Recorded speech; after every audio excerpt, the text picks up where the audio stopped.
Anishinaabe people and express gratitude that we're able to do the important work of this committee on lands they've stewarded since time immemorial.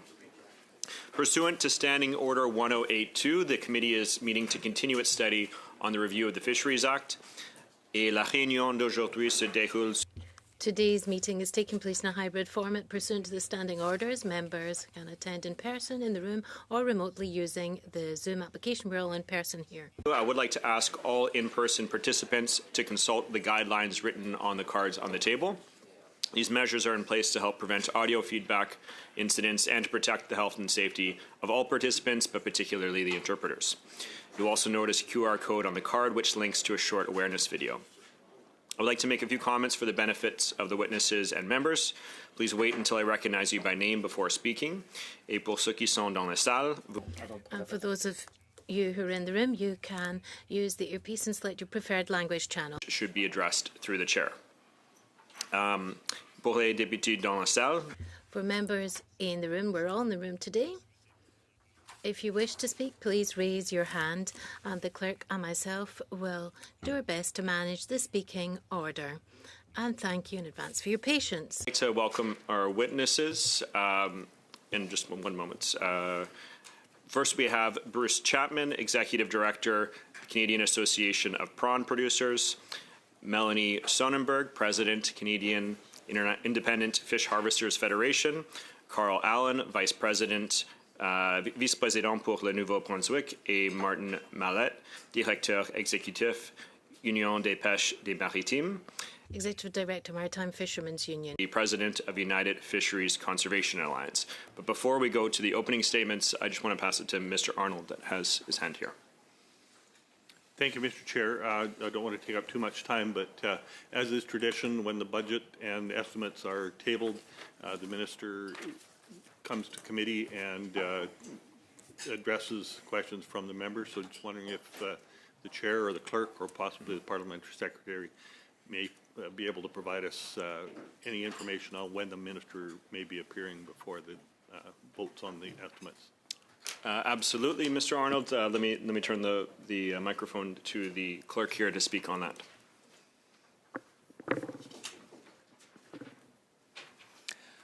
The minister was already invited for our next study on marine and coastal protection. So if the committee wishes, I could extend that invitation, if you wish, for the minister to appear on both studies at the same time. I'm in the hands of the committee. Mr. Arnold? Traditionally, the minister appears specifically on the budget estimates. Thank you. Mr. Morrissey. Chair, we're okay with an invitation being extended. As usual, it's left to the minister to confirm. Do you want to check about the officials or within the reporting deadlines, or we'll see? You just mention when she's been invited for. Do you want to just?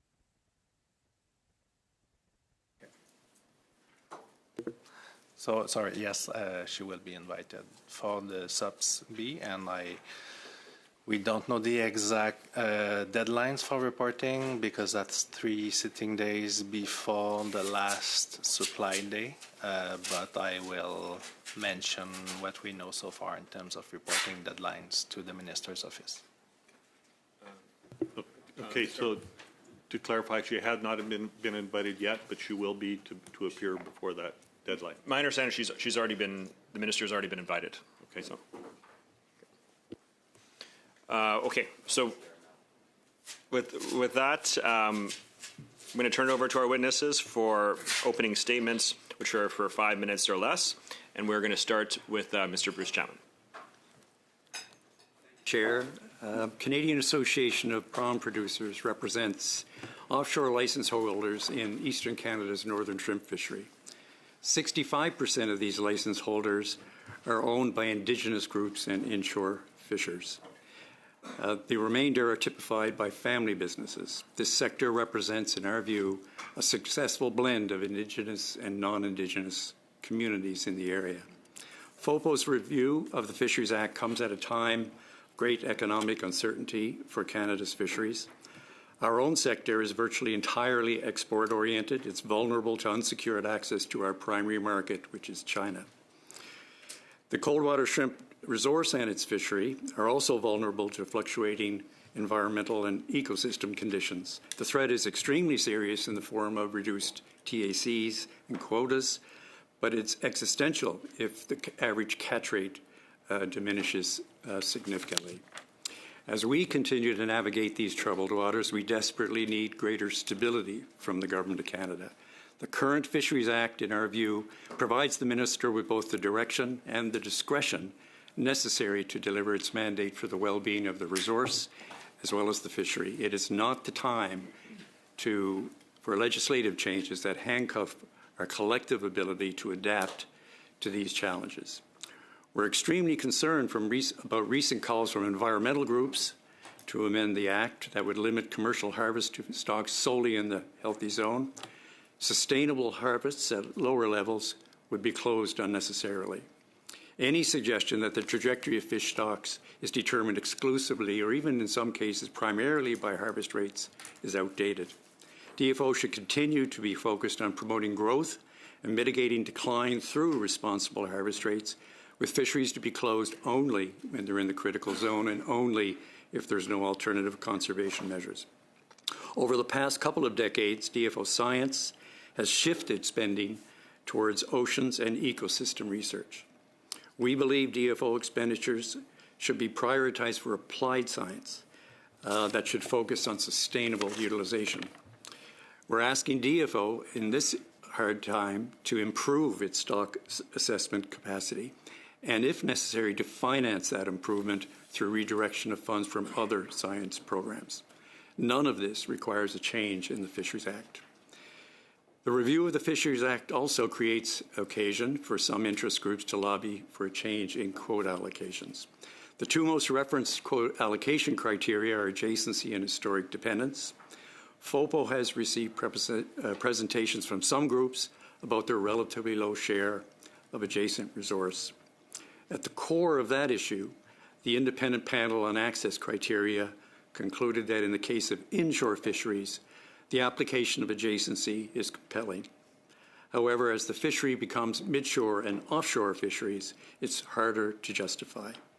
In particular, when historic dependence is based on the premise that fishers who have historically fished a particular stock should enjoy continued access to that resource, as well as that of the coastal communities from which they come. To explain this more fully, each of the 17 offshore northern shrimp licenses have been allocated an equal share of the quotas in each of the respective shrimp areas. The model was explicitly designed to achieve an economically viable year-round offshore shrimp fishery in areas mostly far away from local ports, facing seasonal ice coverage to a greater or lesser extent. Clearly, imposing adjacency on this model will render the model unviable. The combination of allocation decisions and buyer-seller transactions over the past 30 years has, though, resulted in quota shares of Indigenous and northern communities increasing from 27% to 77% of this northern shrimp complex.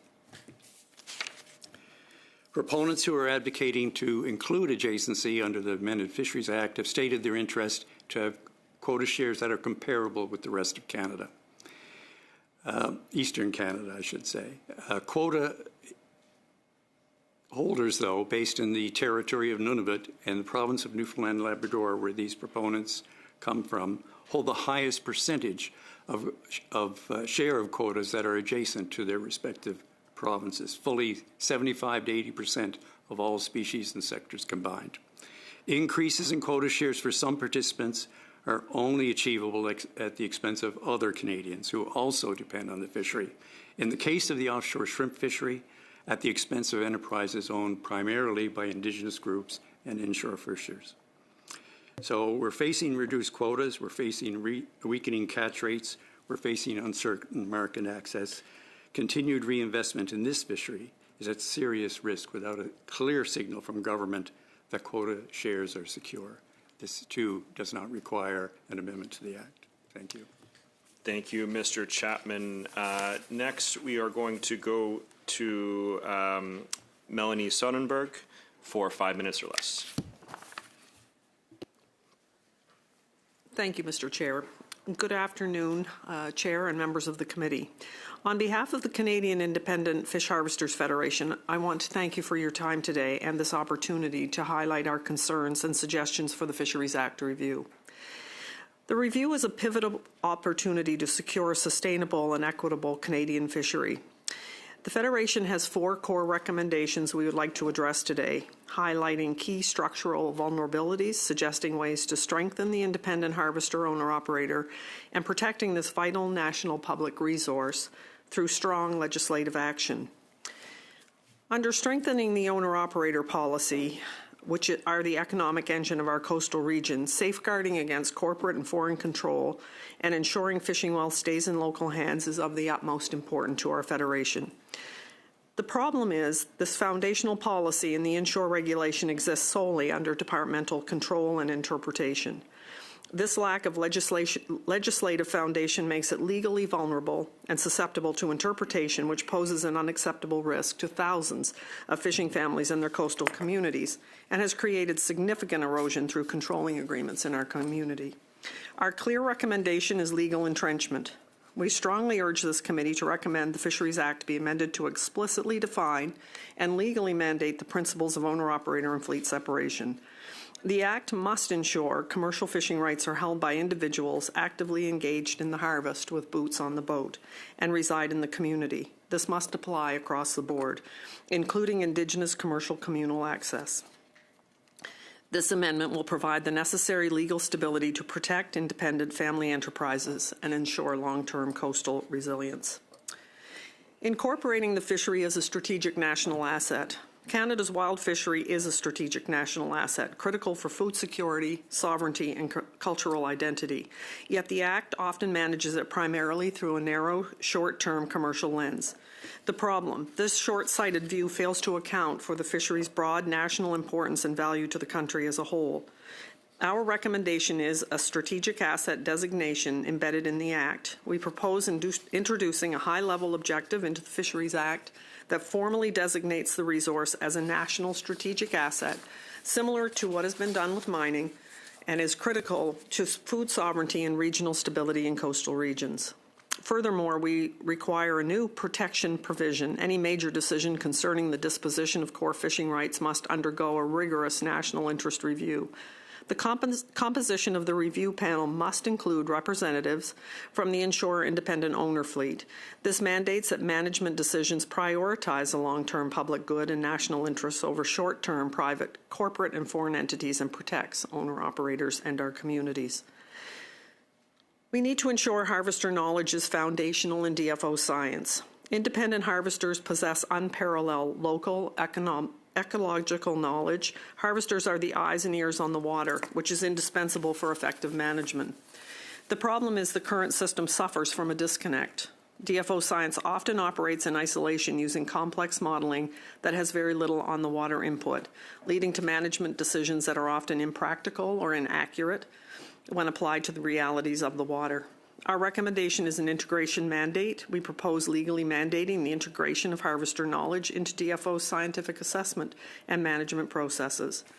We recommend the advisory committees incorporate a formal co-management subcommittee for all major fisheries that focus solely on science and information sharing between harvesters and the department.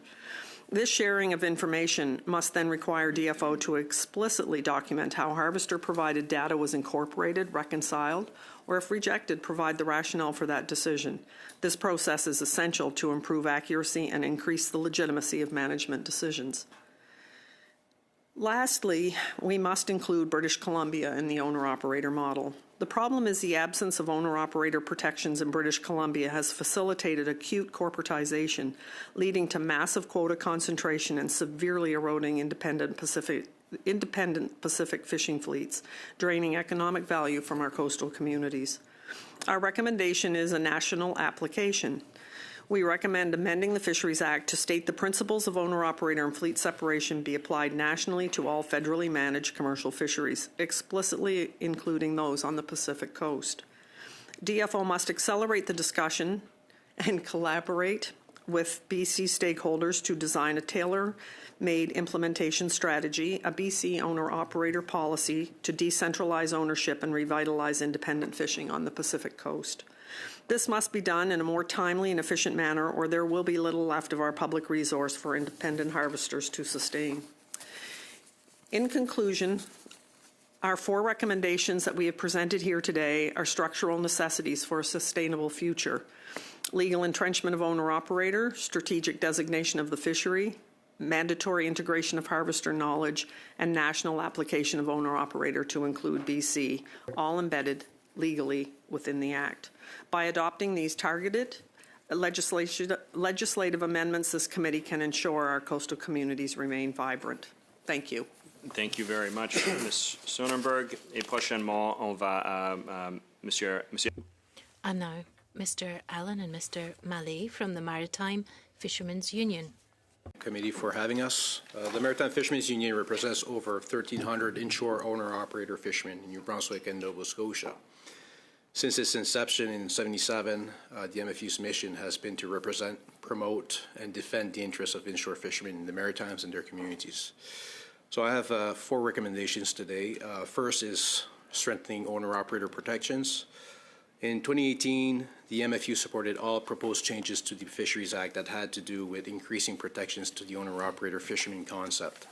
The MFU is also one of the founding members of the Canadian Independent Fish Harvesters Federation, and as such, we fully support the Federation's recommendations here today, as was just cited by Ms. Sonnenberg. The central theme for independent inshore fishermen is ensuring the benefits of the fishery resource flow to the people who fish it, not to large corporations or outside investors. While the 2019 amendments to the Fisheries Act and subsequent regulations in 2020 put these policies into law, loopholes in the regulations and ineffective enforcement remain a problem. As such, controlling agreements or other creative legal workarounds are still used by fish processors and outside interests to exert effective control over fishing licenses and the proceeds from the catch, undermining the independent fishermen. It should be mandated to have stricter, more frequent, and more proactive enforcement of the anti-controlling agreement provisions. This may include following the money to trace the ultimate beneficiary of the catch and increasing penalties like fines, license suspensions, and cancellations for confirmed violations by non-harvesters who exert control. Another area that needs to be addressed is the Indigenous commercial communal loophole. The Marshall decision and subsequent Indigenous fishing access transfers was never about bans leasing out fishing licenses and quota to non-native interests. It was about giving fishing access to band members so that they could pursue a livelihood in the fisheries. Currently, bands can purchase and accumulate owner-operator licenses, convert them into communal licenses, and then lease them out, bypassing owner-operator protections. It should be made mandatory through policy or regulations to have Indigenous participation in the prosecution of Indigenous communal commercial access. Boots on the boats. Second recommendation, effective enforcement of the Fisheries Act. More effective penalties designed to dissuade would-be offenders and especially punitive for repeat offenders are also needed for conservation-related offenses. As some resources and fisheries have become more lucrative, financial penalties have not followed increased income levels from the fisheries. A review of appropriate penalties in all fisheries is required. Third recommendation, enhancing co-management and consultation. Fishermen often feel management decisions, particularly in crisis situations, such as the right whale crisis in Atlantic Canada and the Atlantic mackerel moratorium, are made for them, not with them. While the minister may consider social, economic, and cultural factors, these considerations are discretionary and not mandatory. If the Act is opened, it should be amended to make the consideration of social, economic, and cultural factors a mandatory requirement for the minister when making decisions related to the inshore commercial fishery. To ensure that the expertise of livelihoods of commercial fishermen are fully integrated into the fisheries governments, the reviewed Fisheries Act must mandate more formal, structured, and ongoing consultation processes with fishermen and their associations. I'll skip to number 4 for the instance of time. Review the current Fisheries Act for redundancies and inefficiencies. Since the last review of the Fisheries Act, it has become evident that DFO workload has expanded significantly, but without necessarily improving their results. For example, the additions of sections in Section 6 to the Fisheries Act, the part that mandates the minister to develop and implement fish stock rebuilding plans, leads to management redundancies and focuses rebuilding of fish stocks on fishing effort solely, when in many instances climate change and changing predation dynamics are the leading causes of fish stock collapse and of their inability to recover. In some cases, fish stocks may never recover into historical healthy zone status according to the current outdated precautionary approach of DFO. These sections could be repealed and resources redirected to enhance holistic ecosystem science and resource management through current advisory committee structures. Finally, the precautionary approach should be modernized to account for habitat carrying capacity changes related to climate change and other changing environmental factors. Thank you. Thank you very much. Right on time. And then last but not least, we're going to go to Mr. Colin Sproul for 5 minutes or less. Good afternoon, Chair, honorable committee members. Thank you for the opportunity to appear today. The Unified Fisheries Conservation Alliance is an alliance of commercial fishery stakeholders calling on the Government of Canada to establish clear, lasting, responsible regulatory oversight of all fisheries, commercial, food, social, and ceremonial. We represent thousands of independent, multi-species commercial fishermen and fishery associations from across the Maritimes. Our membership also includes small to medium-sized businesses that are directly or indirectly tied to the Atlantic Canadian commercial fishery. For thousands of Atlantic Canadians who work on boats, wharves, processing plants, and throughout the supply chain, the commercial fishery is their livelihood. For rural communities and governments, the fishery represents jobs, a tax base, economic impact that helps to provide vital services for all residents. Unfortunately, regulatory uncertainty is causing anxiety and concern among fishers and other stakeholders over the long-term sustainability and prosperity of the industry. Clear rules, compliance, and enforcement are needed. To achieve this, we need to work together. We want to collaborate with the Government of Canada and First Nations to inform and understand viewpoints and ultimately establish regulatory certainty. The UFCA believes that Indigenous and non-Indigenous fishermen can work side by side in the future, like they do today in the commercial fishery. We recognize and acknowledge the importance of cooperation with Indigenous communities, and that Indigenous fishermen have a right to fish for commercial, food, social, and ceremonial purposes. Just as commercial fisheries operate today, there is room for diversity. There can be differences within allocation structure, administration, and process. However, rules must ultimately and clearly form part of an integrated set of regulations that conserve fishery resources for generations to come and ensure a fair and respectful fishery for all. The UFCA continues to advocate on behalf of commercial fishermen and all those who rely on a sustainable fishery. Our members have serious concerns surrounding proposed changes to the Act. Regulatory authority within the Act is already sufficient to achieve well-managed, sustainable fisheries. What is sorely lacking is in the management of Canadian fisheries today is the application of science-based decision-making in collaboration with fish harvesters and respect for existing law. These processes have been replaced with ideological and political calculation at the peril of all communities who rely on healthy fisheries. Potential changes most relevant to the UFCA's membership are those proposed by First Nations governments and environmental non-governmental organizations, ENGOs. Changes proposed to Indigenous commercial fisheries by the Department and some Atlantic First Nations governments are a clear departure from the scope of rights ratified by the Marshall decisions. They would see the minister abdicate her authority, an authority that has been clarified by the Supreme Court of Canada. And they would further exclude actual rights holders from participation in fishing. The wanted changes are a roadmap for corporatization and vertical integration within rights-based fisheries. They would only serve to dramatically increase the leasing of fishery access to non-Indigenous corporations, access that was granted expressly to implement martial rights. Most ominous to our members are proposed changes that would create a backdoor for a corporate takeover of the fishery in our own communities through nominal First Nations ownership. Also of concern to our members is the growing and inappropriate influence of ENGOs in fisheries management. Today, these groups routinely sit at stakeholder tables where they have no business as stakeholders, while using their considerable resources to drown out harvester voices. Many of these groups gain the majority of their funding from foreign sources and then use that money to lobby against the sustainable economic development of Canadian resources. Meanwhile, the federal government boasts of its collaboration with these groups while holding out their alliance as social license for management decisions that unnecessarily hurt fishing communities. Fisheries management in Canada has lost its way. Any proposed changes to the Act cannot solve all of the key problems facing us today. They can only be solved through transparent collaboration with actual stakeholders. Ideology and politics must be rejected by the leadership of the Department of Fisheries.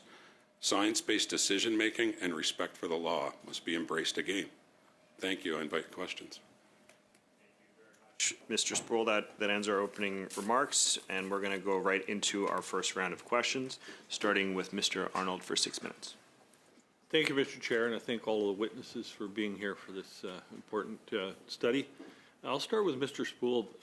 Mr. Sproul, on November 18th, 2020, 5 years ago, 516 days after C-68 received royal assent to amend the Fisheries Act, Minister Jordan, the minister at the time, was asked about reports of irregular landings of lobster in and around St. Mary's Bay in 2020. And Minister Jordan told this committee, and I quote, "The fluctuations in landings in St. Mary's Bay are consistent with those across all of the LFAs, so we do not see conservation a challenge right now. The stocks are healthy," end quote. In your opinion, what effect did the 2019 changes to the Act have on irregular lobster landings in and around St. Mary's Bay? Thank you for the question, Chair. I would say that I would immediately dispute Minister Jordan's opinion on it. In that time period, we've seen a huge reduction in lobster landings within St. Mary's Bay, and the out-migration of at least 1/3 of the fishing access to other points within the fishing area where people can still make a living. We also saw the closure of Riverside Lobster, one of Nova Scotia's largest lobster processing plants, and the resultant loss of 200 jobs in the community. So I would, as I would say in my comments, I would echo it again that this isn't about the Act. This is about respect for law, respect for existing licensing policy, and the application of law enforcement in our communities. Okay, thank you. Since 2019, have you been able to raise the concerns about irregular landing of lobster with one or more of the fisheries ministers? Yes, we've raised those concerns extensively with all of the fisheries ministers since 2019. And what were the responses? Well, given the 10 years of extreme poaching and organized criminal activity within our communities, responses mean nothing to our membership anymore. The only thing that they will judge are action and results. And for a long period of time, we've seen neither, and it's resulted in huge damage to the sustainability of the resource.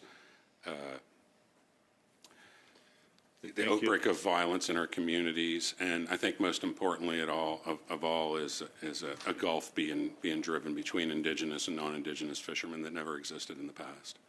Okay, thank you. In your opinion, were the St. Mary's Bay lobster stocks healthy in November of 2020? Yes. Are those same lobster stocks healthy today? No, they're not healthy anymore due to the presence of an incredibly large commercial out-of-season fishery.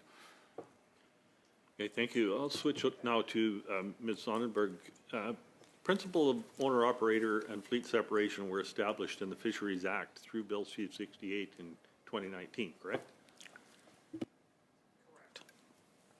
Thank you. And C-68 received royal assent on June 21st, 2019, with Minister Jonathan Wilkinson as Fisheries Minister. After the provisions of C-68 came into force, when did you first raise concerns with the Fisheries Minister that owner-operator provisions were not being enforced? Very soon after the regulation came into force, we started asking for, reports as to what was being done.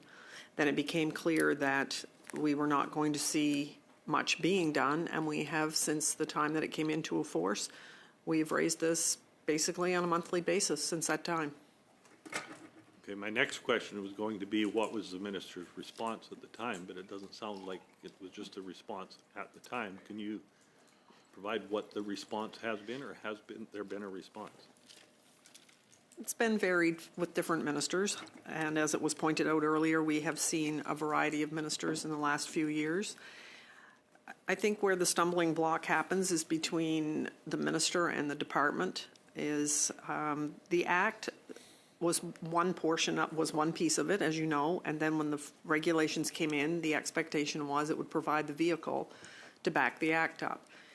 One of the shortcomings in the regulations was the ability for a company or an individual to come in with an agreement that would be reviewed during a transfer and a license exchange, and they were given 12 months to rectify the problem. And because of the wording in the Act, in the regulation, it really stymied the ability for serious action. So we went from, asking for updates on what was going to happen to asking for cleaning up the problem that existed inside the new regulation to today. And we are still working back and forth, asking for that correction to be made in the regulation, which is desperately needed in order to properly enforce the regulation as it was written. So the Act and the regulations are there, it's just not being enforced.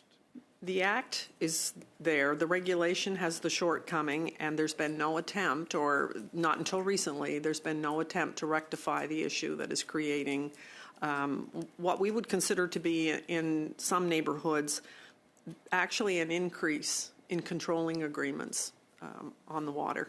An increase. Sorry, I'm going to have to jump in there, Mr. Arnold. Time has elapsed there. But with that, we're going to go to Mr. Cormier for 6 minutes. Thank you, Mr. Chair.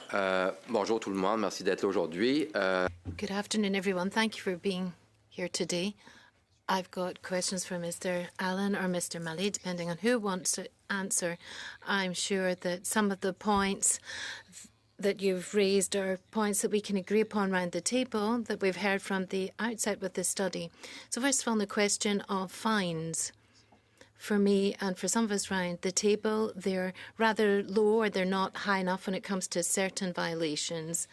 For example, fishers that are carrying out poaching activities, or they catch female buried lobsters, or fines that are not high enough for Indigenous communities who go to fish for FSC purposes and then sell their catch.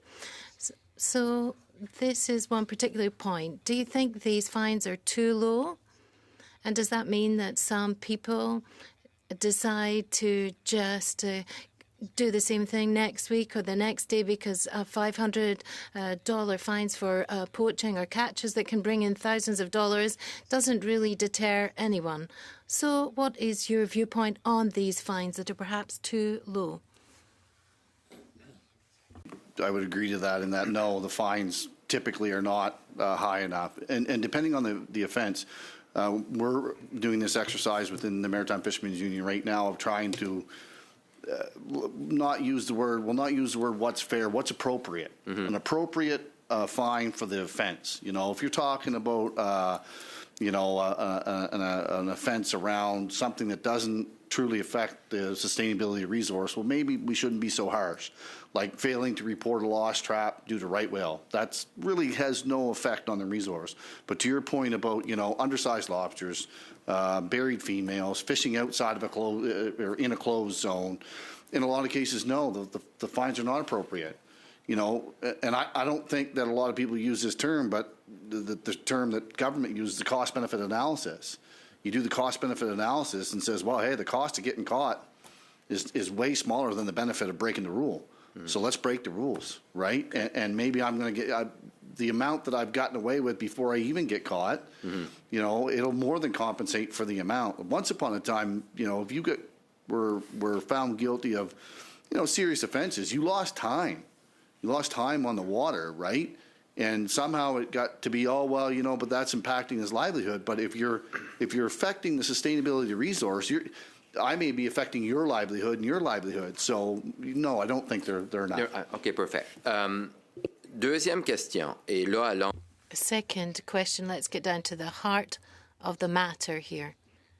And for some, perhaps might be difficult to comment on this, but we have to tackle these issues, namely what's happening in the industry, so that we can have a flourishing lobster industry that's there for future generations for years to come. No doubt you've seen the investigative report from the CBC, where journalists that were undercover, if you like, went into certain communities and they observed that certain things were happening with Indigenous fishing activities or commercial fisheries.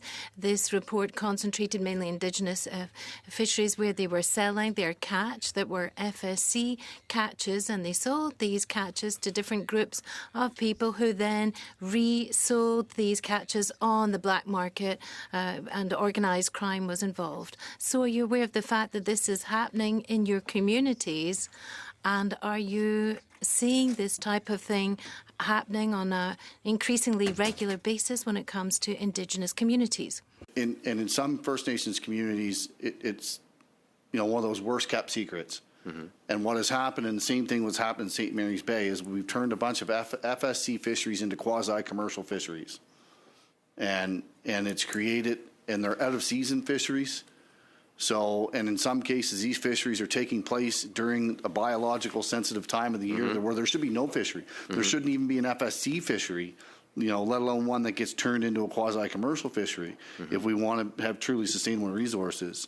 This is an issue that we've been bringing up over and over and over again. What happened in St. Mary's Bay in the incident between non-First Nations and First Nations, I mean, that happened because it got so bad that nobody was doing anything. And non-First Nations felt that was the only option, which I think they made a mistake at the time, but okay. Yeah. Yeah, you just have 1 minute left. Sorry, the time goes fast. So, donc, ça, je comprends. Yes, I understand that. And according to the legislation, it's forbidden to sell FSC catches. Turning now to the commercial side of things, because we want this industry to last for many years to come. Mr. Sproul talked about having science-based decisions taken and make sure that we know about the state of the resources. Why do we not have weighing at the dock for lobsters? That would be a good solution to control the landings, and also in terms of catches and how fishers have caught these catches and stop this smuggling that we're seeing on the Indigenous side of things, or with commercial fishers as well. Some people don't always declare all of their catches. You know about that. So why do we not just impose the weighing at the dockside? For a short answer. Please. I'll try. I would say the short answer is why lobsters has never been a monitored fishery, because it's not a quota fishery. Most fisheries in the past only went to dockside once they went to a quota fishery, right? So because it's a catch or effort based, because it's effort based, not quota based.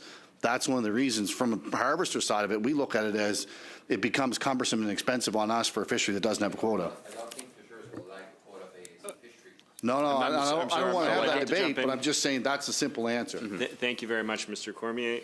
Et prochainement, on va à Monsieur Deschênes pour 6 minutes. And now Mr. Deschênes for 6 minutes. Thank you very much, Chair, and good afternoon to everyone. It's good to have all of our interesting witnesses with us today. I'd just like to put forward a motion because Mr. Arnold will have to leave before the end of the meeting. So, Chair, could I please put to the vote the motion that was sent to everyone on the 14th of November last, which would allow us to have more time to study obstacles to the application of the Act. And I'd said to add at least 3 extra meetings and invite the following witnesses to answer questions on the subject. So fisheries agents or union reps of fisheries agents, and also the branch from DFO and the Deputy Minister, and also representatives from the RCMP, the Justice Minister and the Deputy Minister, and fishery agents that are retired, and any other witness that the committee would judge relevant. And I suggest that these witnesses should be the committee's witnesses, and so I'd like us to have a debate on this, given that everyone's here. I'm afraid the interpreter did not have a copy of the motion. Thank you very much, Mr. Deschênes. I've stopped the time. We're going to have a debate, and we'll start with Mr. Arnold. Thank you, Mr. Chair. I appreciate Mr. Deschênes' approach on this, but I believe because we have some of the witnesses that he listed scheduled to appear this coming Thursday, that I'd like to amend the motion to be, instead of saying at least 3 additional meetings, to say no more than 2 additional meetings. Mr. Arnold. Monsieur Cormier. Écoutez, je remercie mon collègue. I'd like to thank my colleague for his motion. And I think that we need to take the time needed to study this review of the Fisheries Act very carefully. As a result of all of these reports that have come out in the fisheries industry and all these sales of licenses that are questionable, and then the control of businesses that's not very clear. So I think we should stick to 3, and I would suggest that we should give ourselves 3, but if we need more, then perhaps we could add on another extra meeting. But I agree that we should at least have 3 meetings. There are several groups that are interested in coming before us in the committee to present their arguments in favour of certain changes or maintain other points. But I think that we have to clearly study and undertake this review of the Fisheries Act within the committee. Thank you very much, Mr. Cormier. Now, Mr. Arnold. Chair, we took the time to work out a timetable of what's left for meetings, and we would have next week we have the commissioner appearing, so there would be 5 meetings remaining after that. If we have one of those meetings with the minister and officials, 2 more for the Fisheries Act review, it would leave us 1 to review version 1 of the redfish and lobster report, and another to finish the redfish and lobster report. So that is why we're suggesting keeping it at 2 meetings. We can have the study wrapped up before the winter break and leave it with the analysts to draft version 1 for when we come back in January. So that's our proposal for the best use of time. Thank you very much, Mr. Arnold. Is there anybody else that would to say something? Okay, well, maybe we can vote on the amendment that Mr. Arnold has put forward. I think we're going to need to go to recorded division here. On the amendment of Mr. Arnold to have no more than 2 meetings instead of at least 3 meetings. Mr. Connors? No. Monsieur Cormier? No. Mr. Klassen? No. Mr. Morrissey? Mr. Arnold? Yes. Ms. Cronis? Yes. Mr. Gunn? Yes. Mr. Small? Yes. Monsieur Deschênes? No. Amendment defeated? No, we're on the main motion. So the amendment's defeated, so we're now back to the main motion. Is there anybody that would like to weigh in on this? Okay. So, well, are we all agreed? Okay, so motion is adopted. Okay, so with that, going to be Monsieur Deschênes. Je vais retourner à vous. Vous avez. I'll go back to you, Mr. Deschênes. You've got 5 minutes and 45 seconds. So thank you, colleagues, for supporting this motion. I think together we can work and shed light on this and improve things so that we really protect this resource and compensate honest fishers that are respecting the rules. And we want to ensure that together the Fisheries Act is actually complied with and respected, because that's the shocking results we're seeing from witnesses, that there is a problem when it comes to the enforcement of the Act. So I'm turning to the witnesses on this subject. I'll start with you, Mr. Mallet. We have seen in a recent report that there was trafficking of lobster in a rather unsubtle way from what we've understood. And there's testimony coming into the committee as well, where we're seeing that fishery agents are not actually intervening. So what is your personal experience with fishery agents? Have you turned to them to have them intervene? And how has that happened for you? Merci pour la question, monsieur. Thank you for that question, Mr. Deschênes. Yes, absolutely. The Maritime Fishermen's Union and other associations are regularly speaking out against the fact that there's been non-respect of fisheries, of the Fisheries Act, and the question of fisheries agents, and sometimes we bring it even to the minister's attention, and we feel that we're repeating ourselves on certain specific subjects, such as the question that came up in the report, so the off-season fishing by certain Indigenous groups or certain individuals. We've been speaking out against that for several decades. And what happens is the question. Well, the things are allowed to continue. Every year we're told that there's consultations and negotiations that will take place in camera between the department and band by band from the First Nations communities. And just to understand, Mr. Mallet, so what you're told from the department is that they're going to negotiate? Yes, is the answer. But in fact, the situation is quite clear. You can have FSC fishing, but not for commercial means. And there the department says that it's negotiated. Yes, it's signed with agreements each year. We've seen these copies and we've shared it with the investigative journalist. And it's clearly written that FSC catches should not be sold or shared with non-Indigenous people. But this is being tolerated. So the department is saying that they're ready to discuss this or have negotiations on this. We're told each year we're going to negotiate to try and improve the situation. But as long as we don't actually have any fines or consequences attached for those who are continuing to go against these agreements, we'll not actually be able to make progress. I'm drawing on experience. We've been seeing this for decades. We've been trying to get things changed and it hasn't changed. So it seems to be a policy problem in the department. They want to have discussions on the enforcement of the Act, which means that fisheries agents don't intervene. Yes, it's 100% a political stroke policy issue. That's what I believe. Thank you now, Mr. Sproul.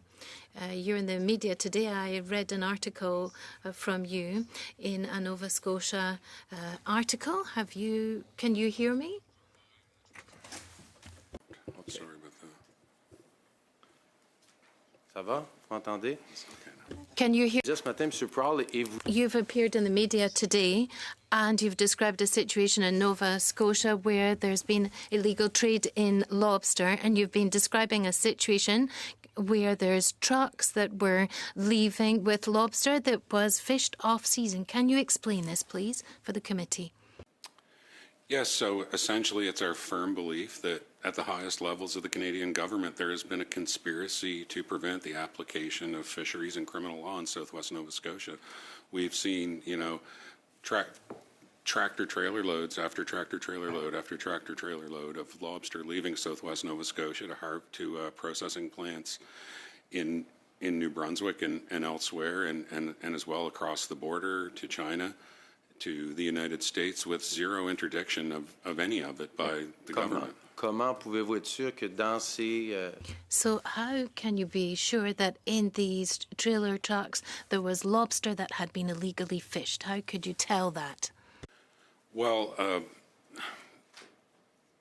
after a decade of facing this activity, over the last number of years, the Unified Fisheries Conservation Alliance engaged professional private investigative firms from outside of Nova Scotia to investigate, and within a couple of months, they were able to gather enough evidence for us to move forward in a civil suit against lobster buyers within Nova Scotia and outside of Nova Scotia, and we're suing each of them for $10 million, but it doesn't even begin to cover the losses of our members. But the question that the committee should ask themselves is, if our private investigators were able to gather enough evidence to move successfully forward on a civil suit in a month, why for 10 years could the Department of Fisheries and Oceans and the RCMP not bring anything to bear on this issue, and why are our communities why have our communities been allowed to devolve into chaos and violence?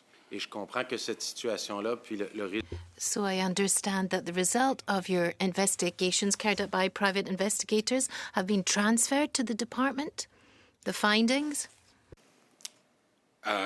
What we can, and still protect the integrity of our legal case. But we've certainly shared a ton of information with the department now. The UFCA has been in existence for nearly 6 years, and all that time we've shared the information with law enforcement and urged them to act repeatedly. Merci beaucoup, Monsieur Deschênes. That finishes Thank you very much, Mr. Deschênes. into the second round with Mr. Small for 5 minutes. Thank you, Mr. Chair, and thank you to the witnesses. My first question is to Mr. Sproul here. Mr. Sproul, what would you say is the biggest threat to owner-operator and fleet separation in today's fishery in Atlantic Canada? And similarly, what's the leading cause of growth in vertical integration that you're seeing right now? Well, certainly corporate takeovers, vertical integration is the biggest threat to the independent fishery. From the UFCA's perspective, we're most concerned about nominal Indigenous ownership of fishing licenses. Proposed changes to commercial fisheries and to the Act would see the department begin to issue fishing licenses to Indigenous companies, to Indigenous corporations, not just to First Nations themselves. This is a very ominous thing, and we know that it's already taking place. We know that some of the vertically integrated companies who have been violating owner-operator policy have been transferring their licenses to Indigenous entities and then signing long-term lease agreements to fish the access back from the First Nations. So that's certainly the nexus of where we see the problem, but that's not to ignore the problem with non-Indigenous vertical integration. Is certainly an issue as well, but it's the new frontier of violation of owner-operator policy is the indigenization of the access. Thank you. Mr. Chapman, you mentioned the damage that could come to the fishery if Section 6.11 was changed in the Act in favor of submissions that were made by certain NGOs. Could you give us a quick example or two of how a fishery that's currently functioning well could be harmed by those changes, or a future that could emerge a future fishery that could emerge? Sure. There's. I had asked actually this morning a DFO official about the number of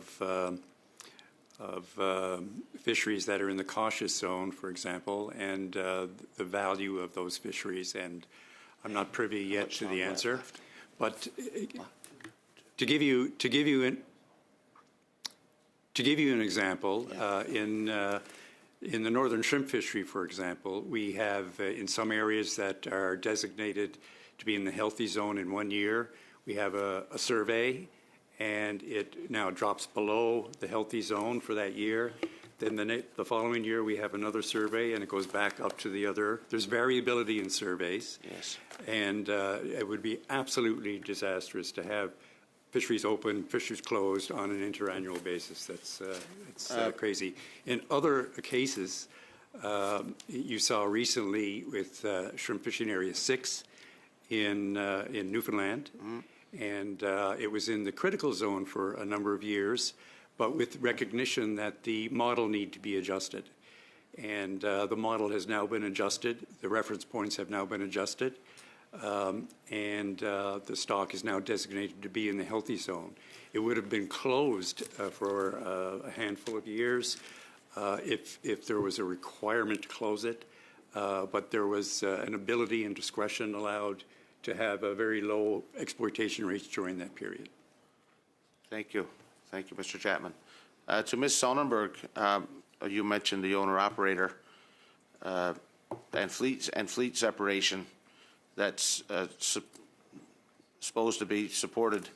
These policies are supposed to be supported by the Act. Do you think that fleet separation and protecting owner-operators best provided by the Act or by implementation of the Act? Thank you for the question, Mr. Small. I think that it is a two-pronged approach. The Act has to lay it out, but there has to be something behind it that gives it teeth. And that was what we expected with the regulations, which did not pan out the way we hoped. So by having it entrenched in the Act with stronger wording than we have today, and then having regulations that are revised. But Ms. Sonnenberg, they're handing out $1,000 fines for someone that estimates 200 pounds more codfish in their logbook than what they actually landed when they're on a weekly quota if they landed on a Monday. Like, does that make sense to you? No, and that's where interpretation needs to be clear, and the rules need to be set up in a way that doesn't allow the kind of variability that we've seen from some of these things like that you're talking about. So do you think the will has been there since 2019 to implement the Act, or has the will not been there? So I'm sorry, I'm going to jump in there. Ms. Sonnenberg, if you'd like to submit a response in written form, please do that to the committee. And so next we're going to go to Mr. Morrissey for 5 minutes. Thank you, Chair. My first question, Ms. Sonnenberg or Mr. Prowl, would you have examples of controlling agreements to provide to this committee? It's been referenced a number of times, but it's verbal vagueness. I would like, if there is some, if you may have documentation you could provide to the committee. Thank you for the question, Mr. Morrissey. Some of our committee, or our membership has some versions, and some of them are quite different from one area to another, that have been submitted to the department. I could probably come up with a couple of examples that I can submit to the chair. Sure, that would be good, because clearly that's in contravention of the intent, and we want to ensure the intent is not violated. I just quickly, harvester supply data. How would you envisage that quickly? I think that we need to sit down with the department and the science and work out a framework that is applicable. Okay. Again, given the value of the lobster fishery on the East Coast and the fact that those fisheries that have been successfully dockside monitored, I look crab at a number, I'm curious as to the resistance in moving that. We hear everything from cash buying, everybody, all kinds of quote-unquote illegal activity going on. One quick way of getting control of it would be better monitoring at the dock. And to my colleague's question, I didn't really get a good answer from anybody. I know there's a cost, but there's also a cost to doing nothing to this lucrative fishery and have it challenged. I'm going to suggest very boldly that we have to start with some other measures, and that starts with enforcement on the water. Okay, and I agree with that, and our government has very extensively increased enforcement.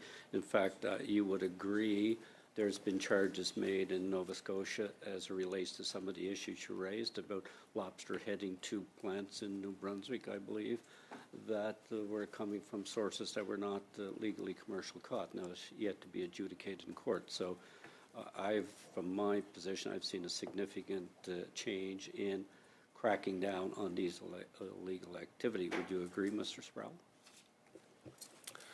I would say that the Unified Fisheries Conservation Alliance is very happy and appreciative of the recent change in enforcement that we've seen, but we would point out that if the minister had truly had the intent to solve the problem, then these enforcement actions would be taken in places like St. Mary's Bay at Saulnieville Harbour or in St. Peter's Bay at the St. Peter's Canal.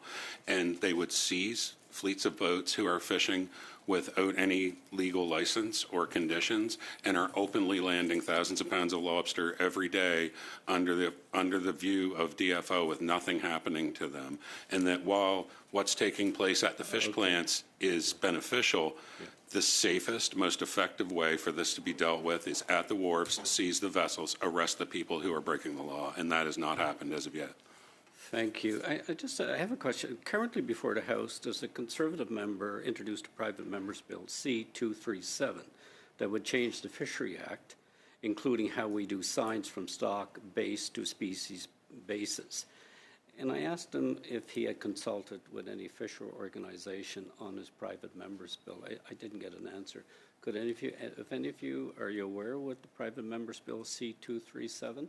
And did this member consult with you on the contents of that bill? Point of order, Mr. Chair? I don't think there's a point of order there. What's the point of order? I think Mr. Morrissey should explain instead of just give a number of what the bill is. Chair? So that's, sorry, That's Mr. not Small, a point that's of not a point of order. Thank you. I'd pause the time, and Mr. Morrissey, you have another minute. Thank you. I would like an answer because it could, if it ever passed, it would have implications on the fishery. Have any of you been consulted? I have reached out to a number of members within the Federation, and not all of them. They have only recently learned of the bill. There is concern about it. Okay. And at the present time, there's been, to my knowledge, from what I've heard, no consultation, but we are seeking it. Okay. Mr. Sproul or Mr. Maillet? Mr. Maillet? On the private member's bill, which is before. I would answer similar to Ms. Sonnenberg. I think that that bill in particular would have significant impacts on how we manage other resources as well. So I think it might be an issue about maybe just consulting and maybe getting some more but you work haven't done around consulted yet? Not the MFU, no, not the okay. MFU. Mr. Chapman? Yes, I also represent people in the Atlantic halibut fishery, and to my knowledge, none of them have been consulted at this point. Okay, thank you. How is my time? Gone? So thank you very much, Mr. Morrissey. Et dernièrement, on va And finally, Mr. Deschênes for 2.5 minutes. Thank you, Chair. I'd like to come back to what you said, Mr. Malley and Mr. Sproul. I think those were important points you made. You talked about political pressure. First of all, Mr. Malley, the decision to not intervene vis-à-vis illegal fishing was 100% a political decision. So what allows you to say that? Please explain. For around 20 years now, I've been in the fisheries area as a biologist and now as a director of the Maritime Fishermen's Union for the last 7 or 8 years. And over the last 7 and 8 years in particular, I've had to intervene many times vis-à-vis the regional officials and then at a national level, at 200 Kent and also at a political level, with around 6 or 7 different ministers on this same file, always with the same issues arising, and we always get the same answers back. So there's no resolving of the issue.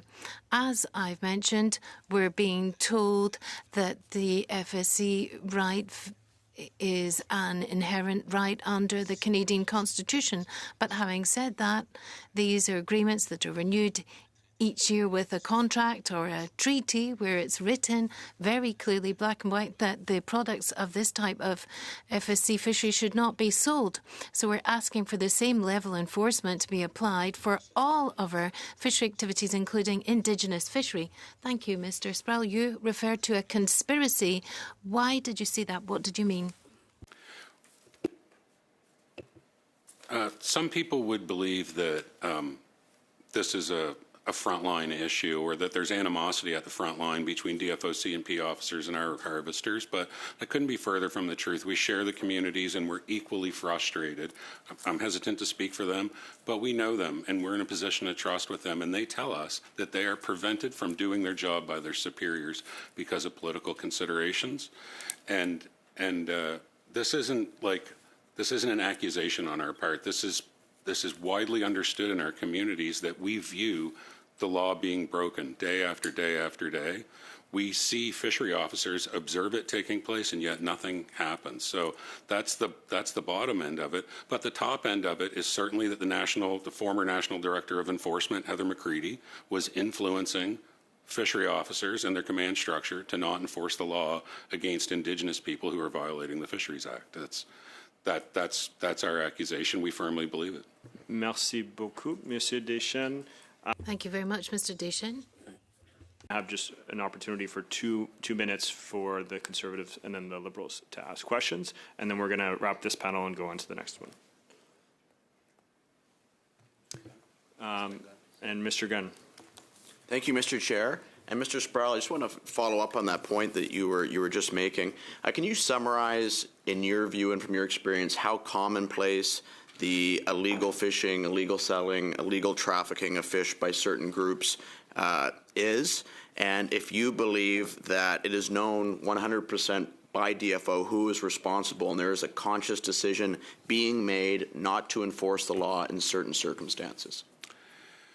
Over the last 10 years, every day, 24 hours a day, year-round, there is illegal fishing taking place somewhere in the Maritimes. There's been a lot of focus on places like St. Mary's Bay or St. Peter's Bay, but the truth is that when Minister Jordan told people in Canada that it was okay for them to break the law, it was reasonable for them to assume that they could. And so it exploded, it set the seed for it, and since that time, we've seen it spread all across the Maritime provinces. What we need to focus on is a resolution to it, and the only way that's going to happen is to enforce existing law. If people don't like that, then the law needs to be changed. But in the absence of any law, we have chaos, and that's what's evident in our communities right now. You mentioned that sometimes this is happening with certain Indigenous groups. Do you think that it ultimately hurts reconciliation and is unfair, maybe most of all, to those First Nations who actually play by the rules and follow the rules? So I started fishing full-time with my father in 1997, and the Marshall decision came down in 1999. And so I've been party to this throughout my entire career. Initially, there was a little bit of consternation, but over 20 years of carrying the same lunch down the same wharf and dragging your butt back up it at the end of the day, that bred a lot of mutual respect and a lot of détente, a lot of water under the bridge. So much of that has been lost by the government's direction over the last decade in reconciliation. It's really terrible what has happened in our communities at a personal level. But let me be clear, the biggest victims of the government's direction on reconciliation in the fishery are rights-based harvesters. They hold the largest position in St. Mary's Bay. And so their catches in the communal commercial fishery are being hurt. But I think most importantly, I pointed out again, is that there's a new generation of animosity that's been created between Indigenous and non-Indigenous fishermen. And to me, that's the ultimate bitter harvest of what's happened. Thank you very much, Mr. Gunn. And lastly, we're going to go to Mr. Clausen for 2 minutes. Thank you very much, Chair. Thanks to the witnesses. My question is to Melanie Sonnenberg. You were talking about the owner-operators and West Coast and East Coast not being in the Act sufficiently, and you mentioned that both West Coast and East Coast should have something in the Act. I wondered if you could just expand a little bit on that, what you see as the differences and where it should be placed in the Act. Thanks for the question, Mr. Clausen. In the current, the way it's written, it doesn't exclude BC, but we do know, as we've spoken with you about, they are excluded from it in the way that we enjoy. I'll say enjoy, that's not really the right word, but the owner-operator applies in the East quite differently than in the BC Pacific region. So what we're suggesting is, and there is already a plan afoot with the modernization of the fishery out there to encompass owner-operator, but it needs to move more quickly, and the Fisheries Act needs to reflect very clearly that this includes BC. It always was intended to include BC, even back when this was first, this concept was first introduced into the government. BC was part of that, and then there was an erosion of that policy on the West Coast, which did not happen on the East Coast. So we see real corporatization of the fishery out there in a very substantial way. And that's why we've included it in our recommendations, is that we need to have it move faster before there's nothing left out there. Thank you. Do you see any place for commercial fishing in the Act? Sorry, I missed the last part. Do you see any place in the fishing industry for the commercialization of fishing?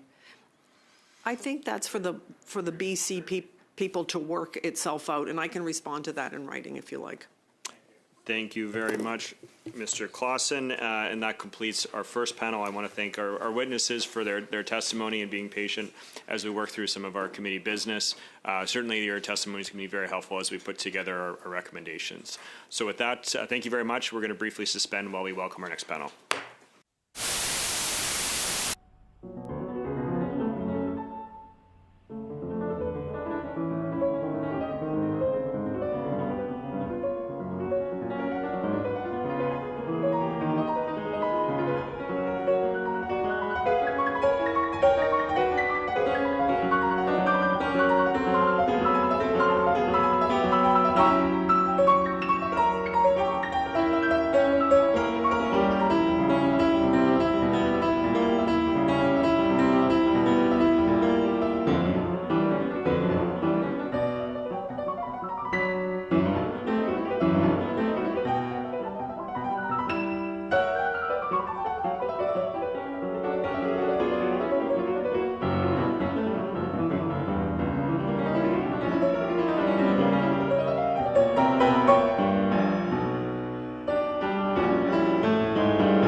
up here.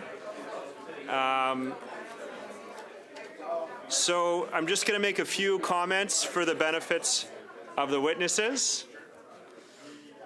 Please wait until I recognize you by name before speaking. And for those who are participating by video conference, click on the microphone. Sorry, I'm just going to have to pause here.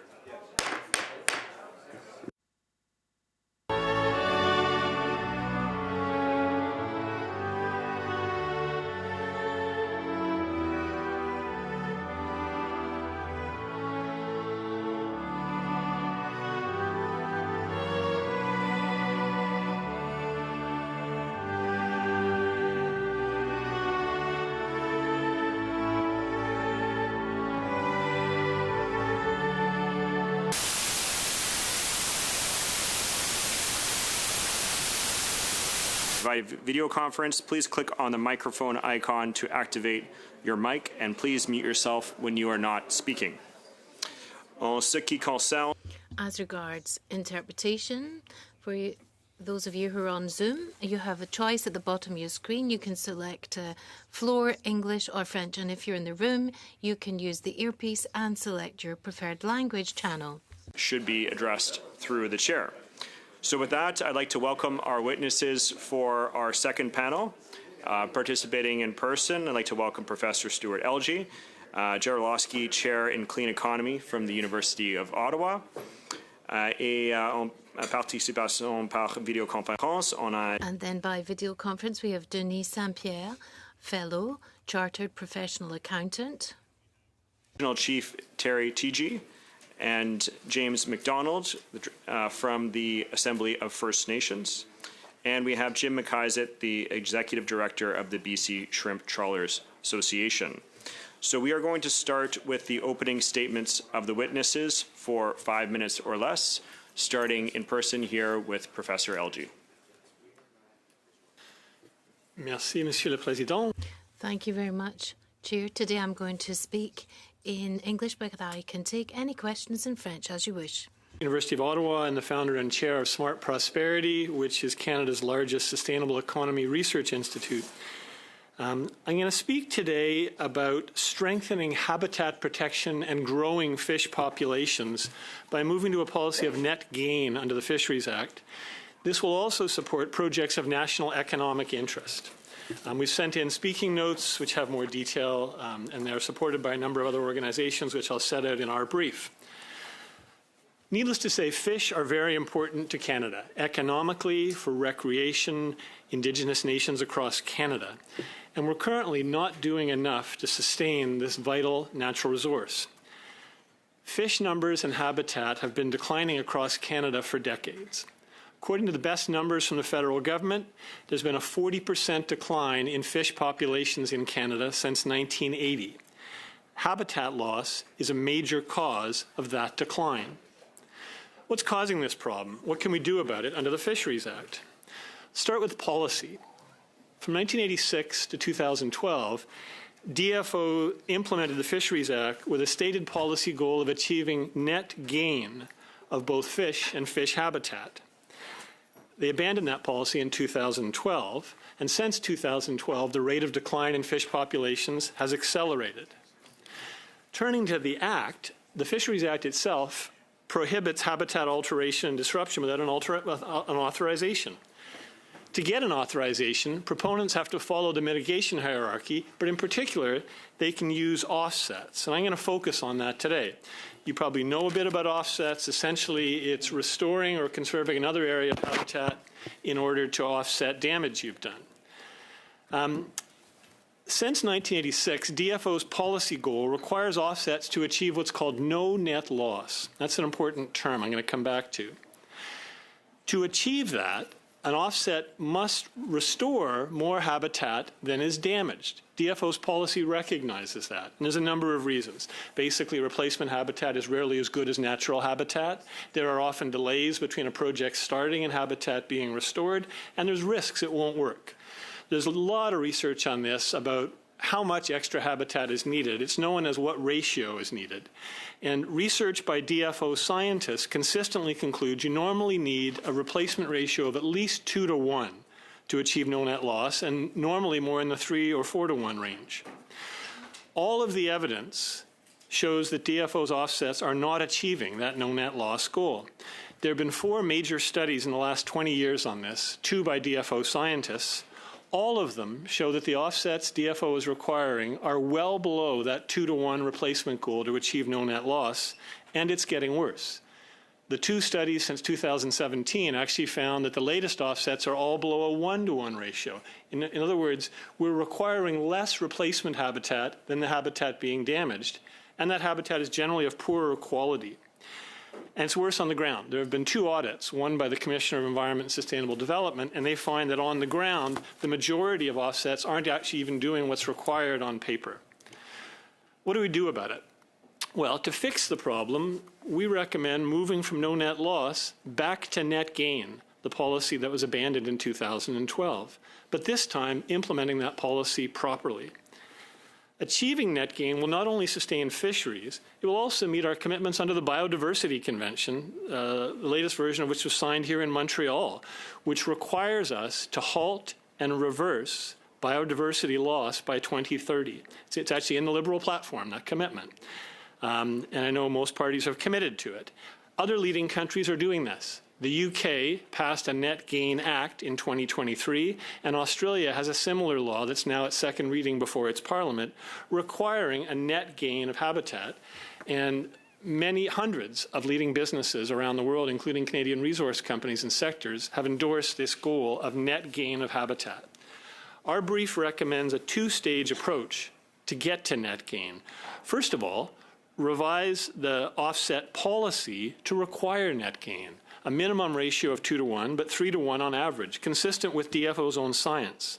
And then secondly, revise the Act to require net gain in law. This will result in increasing private investment in habitat restorations by community organizations and First Nations across Canada. And we can do it while lowering costs and delays for proponents. Okay, one quick note on this. Our brief sets out 2 methods that you can use to lower costs and delays while achieving net gain. One is third-party banking, and the other is called fees in lieu of offsets. And I'll let you read the brief, but very briefly, in a fee in lieu, instead of a proponent themselves having to go out and do an offset, which they're not an expert in, they're a development company, they're not an expert in fish habitat, instead they can pay a fee equivalent to what that would cost, and the offset will get done by a third-party habitat restoration organization that knows how to do this.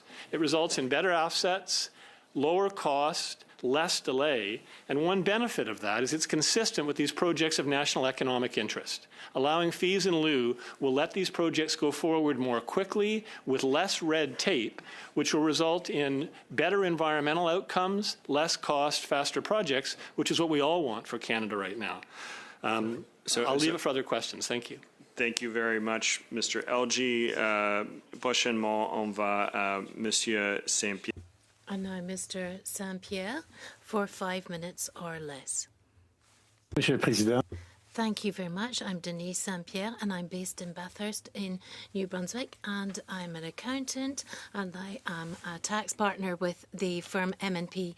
Many of my clients belong to inshore fisheries, and often I set up corporate family structures together with fishers, together with lawyers. And since April 2021, fisher structures are now governed quite strictly with the addition of Section 17.2 of the Atlantic Fisheries Regulation 1985, and also Section 29.01 of the Fisheries Regulation for Maritime Provinces. There are drafting errors. I appreciate the occasion to be on the record and explain them to you. In the French regulation, non-voting shareholders and beneficiaries of a family trust can only be membres de la famille. The regulations, instead of defining what is a membre de la famille, invites the reader to look at a definition in the Income Tax Act, personnes liées, or in English, related persons. The problem is, under this particular provision of the Income Tax Act, individuals are not related to themselves. As a result, fishers are not allowed to have non-voting shares in their corporations, even if the fisher is the sole shareholder, nor can they benefit from their own family trust. When I pointed this to DFO in 2021, everyone that I spoke to seemed to be surprised and it appeared to be a drafting error. However, the regulations are completely ignored by DFO, who allows issuing non-voting shares to the fisher and be beneficiaries of their family trust. This because the English version reads differently. In that version, the definition restricts ownership and beneficial interest to a specific group, a member of that individual's family. They do not define what a member of that individual's family is. Instead, the regulations define family member. Family member is defined, but then never used anywhere in the regs. Lacking a definition, it's not clear what is meant by a member of that individual's family. And so DFO has taken the approach that it believes it knows what Parliament meant, and possibly it does. DFO allows the fisher and their parents, children, grandchildren, brothers and sisters to own non-voting shares. And the same group can be beneficiaries of the family trust. To include the fisher in that group is in complete contravention of the French regulations, but based on the drafting errors in the English version, DFO allows it, and thank God that they do. I have it in writing that DFO agrees the errors are real and that the department is relying on the flaws in the English version to allow what is otherwise contrary to the Act in the French version. To my knowledge, DFO does not allow uncles, aunts, nieces, and nephews to own shares, well, non-voting shares, or any shares. However, it would seem that DFO could if it wanted to, because DFO has decided internally what is meant by a member of that individual's family, ignoring the French regulations. That is error number one. The other one could be called a flaw. The regulation does not force the license holder to be the key controlling person, only a license holder. For example, to meet the definition of an inshore family fishing corporation, 100% of its voting shares must be held by a license holder, not the license holder. Nothing in the regulations stops a license holder from controlling multiple licenses through multiple corporations. The regulations should read the license holder and not a license holder. And to finalize, improvements to the regulations. They should permit the introduction of nephew, nieces, uncles, and aunts. This would improve estate planning and business succession. In-law relations, like son-in-law, daughter-in-law, brother-in-law, sister-in-law, should continue after death. Now they don't because of the reference to the Income Tax Act. And finally, no more than one trustee is allowed in the regulations. In Quebec, Section 1275 of the Civil Code of Quebec requires an additional trustee when the fisher is also a beneficiary. Because the law in Quebec requires a second trustee and the regulations forces only one, it is in practice impossible for Quebec fishers to use family trusts. This is a nightmare from a tax and estate planning perspective, and it is also a prejudice to fishers in Quebec who are treated differently from the fishers in the rest of Canada. Thank you for your time, and I'm ready for questions. Thank you very much, Monsieur Saint-Pierre. Next, we are going to go to Regional Chief Terry Tiji for 5 minutes or less. Thank you to the committee, Deneza, Tsekuza, Skyza. I'm calling from the territory of the Lheidli T'enneh, the Dakelpil North Central British Columbia. As the Regional Chief for British Columbia Assembly of First Nations, I'm also the co-chair for National Fisheries Committee, and this submission was on behalf of the Assembly of First Nations and was mandated by AFN Resolutions 22-2024. Fisheries Act 5 review to ensure alignment with the United Nations Declaration Rights of Indigenous Peoples Act. We urge the Government of Canada to properly fund the engagements needed for First Nations for full engagement, collaboration, and consultation in the statutory 5-year review of the Fisheries Act in alignment with what is known as UNDA. Action Plan Measure Number 38. Advocate that the review be undertaken in full cooperation and consultation with First Nations, including appropriate timelines and with the purpose of implementing amendments to achieve the objectives of the United Nations Declaration of Rights of Indigenous Peoples. Engage with Fisheries and Oceans Canada, DFO, and propose amendments to enable the Fisheries Act to be a legal instrument for the proper recognition and affirmation of inherent and treaty-protected rights-based fisheries, in addition to the protection of conservation of marine and coastal waters and Lastly, advocate to the federal government to provide adequate funding for First Nations rights and title holders in the Lower Fraser River for addressing really the issues of major development. In terms of the UN Declaration framework, we have proposed preambular amendment options. One, preamble, whereas the Government of Canada has adopted without qualification the United Nations Declaration on the Rights of Indigenous Peoples. Number two, preamble, whereas the Government of Canada is committed to achieving reconciliation with Indigenous peoples through a framework that recognizes their inherent rights and legal traditions consistent with the Universal Declarations of Human Rights and the core international human rights instruments adopted by Canada, which is known as the Declaration on the Rights of Indigenous Peoples Act. Where there is any inconsistency or conflict between the provisions of the Fisheries Act and the United Nations Declaration on the Rights of Indigenous Peoples Act, the provisions of the United Nations Declaration on the Rights of Indigenous Peoples Act shall prevail to the extent of the inconsistency or conflict. We also have proposed amendment establishing co-jurisdictional authority, a dual governance framework, recommended amendments to 2.4-1 in the administration of this act. The minister shall exercise all powers and duties in partnership with Indigenous governing bodies, ensuring that decision-making, regulation, and management of fisheries and fish habitat are consistent with co-jurisdictional authorities established under sections 4.1 and 4.2. Certainly, more on this is the administration of this act. The minister shall exercise all powers and duties in partnership with Indigenous governing bodies, ensuring that decision-making, regulation, and management of fisheries and fish habitat are consistent with co-jurisdictional authorities established under sections 4.2 and 4.1 and 4.2. And also consideration for priority in rebuilding fisheries stock and habitat restoration. In the management, our recommendation is in the management of fisheries where the minister implements measures with respect to fish stocks or fish habitat restoration. The minister shall give priority to measures aimed at stocks of habitat relied on the Indigenous peoples of Canada for food, social, and ceremonial and economic uses, and those related to the exercise of their rights recognized and affirmed by Section 35 of the Constitution Act in 1982.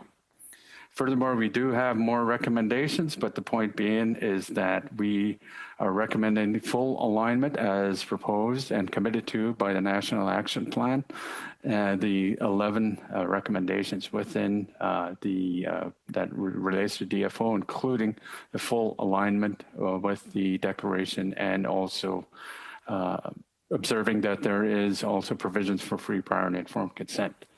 I'll leave it at that. We do have the formal submission, and we'll submit it later on today. Thank you. Thank you very much, Regional Chief. And of course, as you mentioned, if there's anything that you would like to submit afterwards in writing, it would be very helpful for the committee and as we look forward to putting together our recommendations. And so next, we are going to go to Mr. McIsaac for 5 minutes or less. Thank you, Chair and members of the committee for the invitation to speak here today. The BC Shrimp Trawlers Association is a member of the Canadian Independent Fish Harvesters Federation and fully supports the 4 recommendations that Melanie raised earlier today. I first commercial fished when Romeo LeBlanc was minister. Canada had just claimed a 200 nautical mile exclusive economic zone. The UN Convention of the Law of the Sea had been drafted but not yet ratified, and our Oceans Act was 20 years away. Fishing paid my way through university. When I graduated, I chose to stay in fishing. I love the people, I love the communities, I love the purpose, I love how present it is. If you don't pay attention, you can die. It is an old and honorable profession. The fish hook predates the plow. The development and implementation of our modern Fisheries Act has been overseen by 6 ministers over 7 years. If we really wanted to modernize the Fisheries Act, we should have started with absolute discretion. This throwback to absolute monarchy has no place in a modern act. It is not the minister that exercises absolute discretion. Few are there long enough to understand what they could should be doing. It is senior staff that exercise this discretion. Some take direction from above, but most take direction from corporations, processors, and investors that profit from our fishery. Few take direction from this committee. Even fewer take direction from fishermen in our coastal communities. In 2019, this body unanimously passed recommendations on licensing reform in the Pacific. The recommendations were great, if implemented. One of the few positive items completed from those recommendations is the East-West comparative analysis. This report observes that DFO generally turns a blind eye to social objectives. These are the objectives that many ministers speak to and are called for, sometimes begged for, by harvesters in coastal communities. For the last 35 years, the well-being of BC's remote coastal communities has been in decline. This coincides with DFO dropping the social objectives protecting harvesters. Again, in 2021, this body passed recommendations on licensing reform. The first recommendation was to implement FOPO's 2019 recommendations. We are still waiting. For fishermen and coastal communities, these social objectives are imperative for our existence. Without them, fishermen and fishing communities perish. Witness the West Coast. Since 1990, we have lost some 80 fishing communities and over 16,000 fishermen. Another 800 fishermen are gone since 2019. It is obvious that our social objectives are too easily ignored in policy and FOPO reports. We must enshrine them in the Fisheries Act. When Minister LeBlanc was drafting the modernized act, he told us that in Section 25H, protection or promotion, the promotion was for the West Coast. It has been more like assault and demolition. The department tells us that 2.5H is for the East Coast, as the West Coast has no inshore fisheries. I'd say our fisheries are inshore, with maybe one exception, offshore hake. DFO clearly needs this spelled out in law. A few weeks ago, the minister told this committee, our fisheries are a common property resource. This public right to fish dates to the Magna Carta, 1215. Neither the department, the minister, the PMO, nor the king own this. We the people do. Our fisheries are to be managed for the benefit of all Canadians. Ensuring licenses and quota are in the hands of harvesters in our coastal communities will ensure this. Thank you for your attention, and I hopefully this has been useful, and I look forward to your questions. Thank you very much, Mr. McIsaac. And with that, we're going to go into our first round of questioning, starting, or the 6-minute round of questioning, starting with Mr. Small. Thank you, Mr. Chair. And I'd like to welcome the witnesses. And Mr. Elgie mentioned economics. So I got some economics here. I got the GDP of Canada's fishery in 2010, 3.9 billion, and 2023, 3.5 billion. Norway's 12.8 billion US in 2023 or 2010 and 12.8 billion last year. So Norway's got a 4.5% factor of growth since 2010. We've shrank. What do you think the reason is? Do you think it's the act not managing an outcome that we want in our fishery, which is growth? Or is it fisheries management? Or could it be pinniped predation?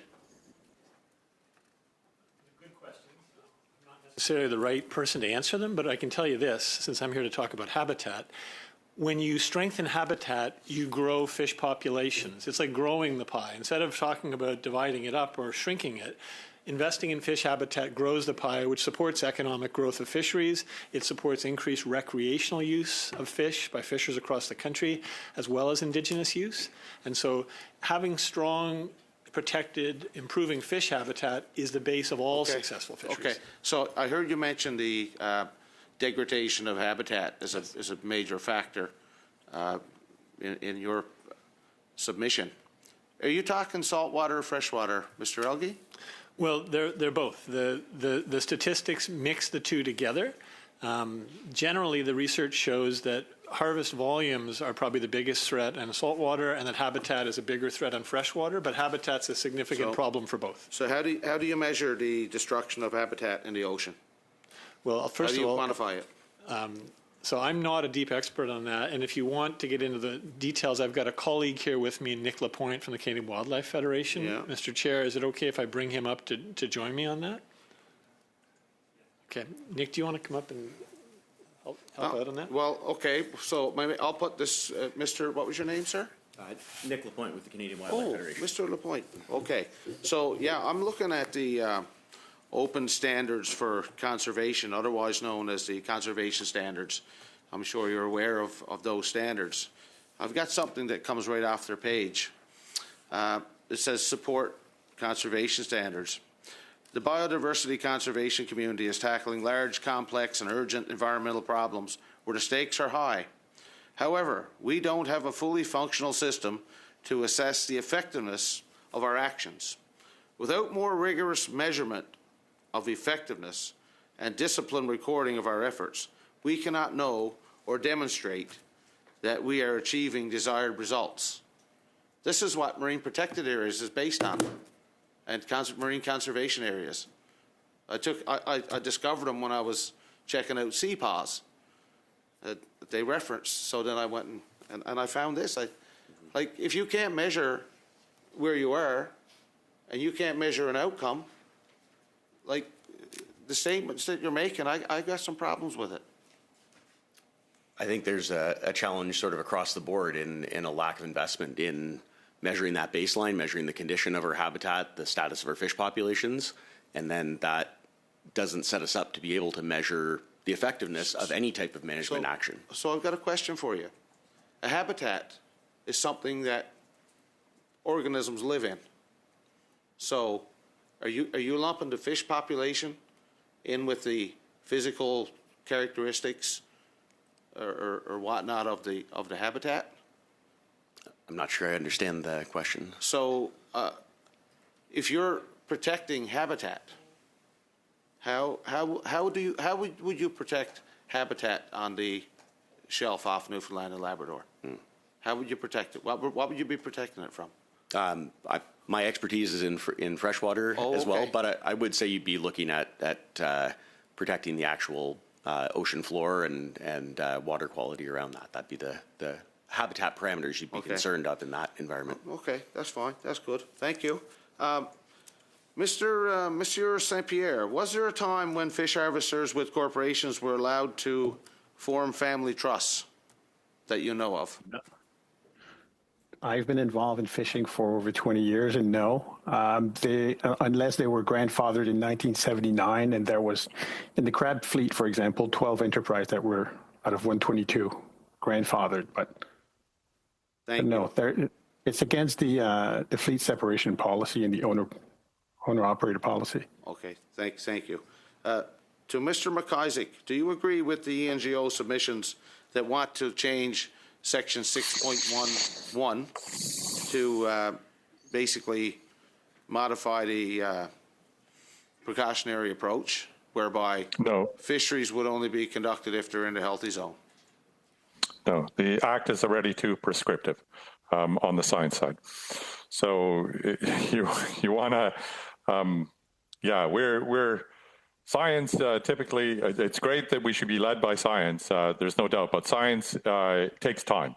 And quite often it's 5 or 10 years behind what's going on in the ecosystem. The ecosystem changes in a heartbeat.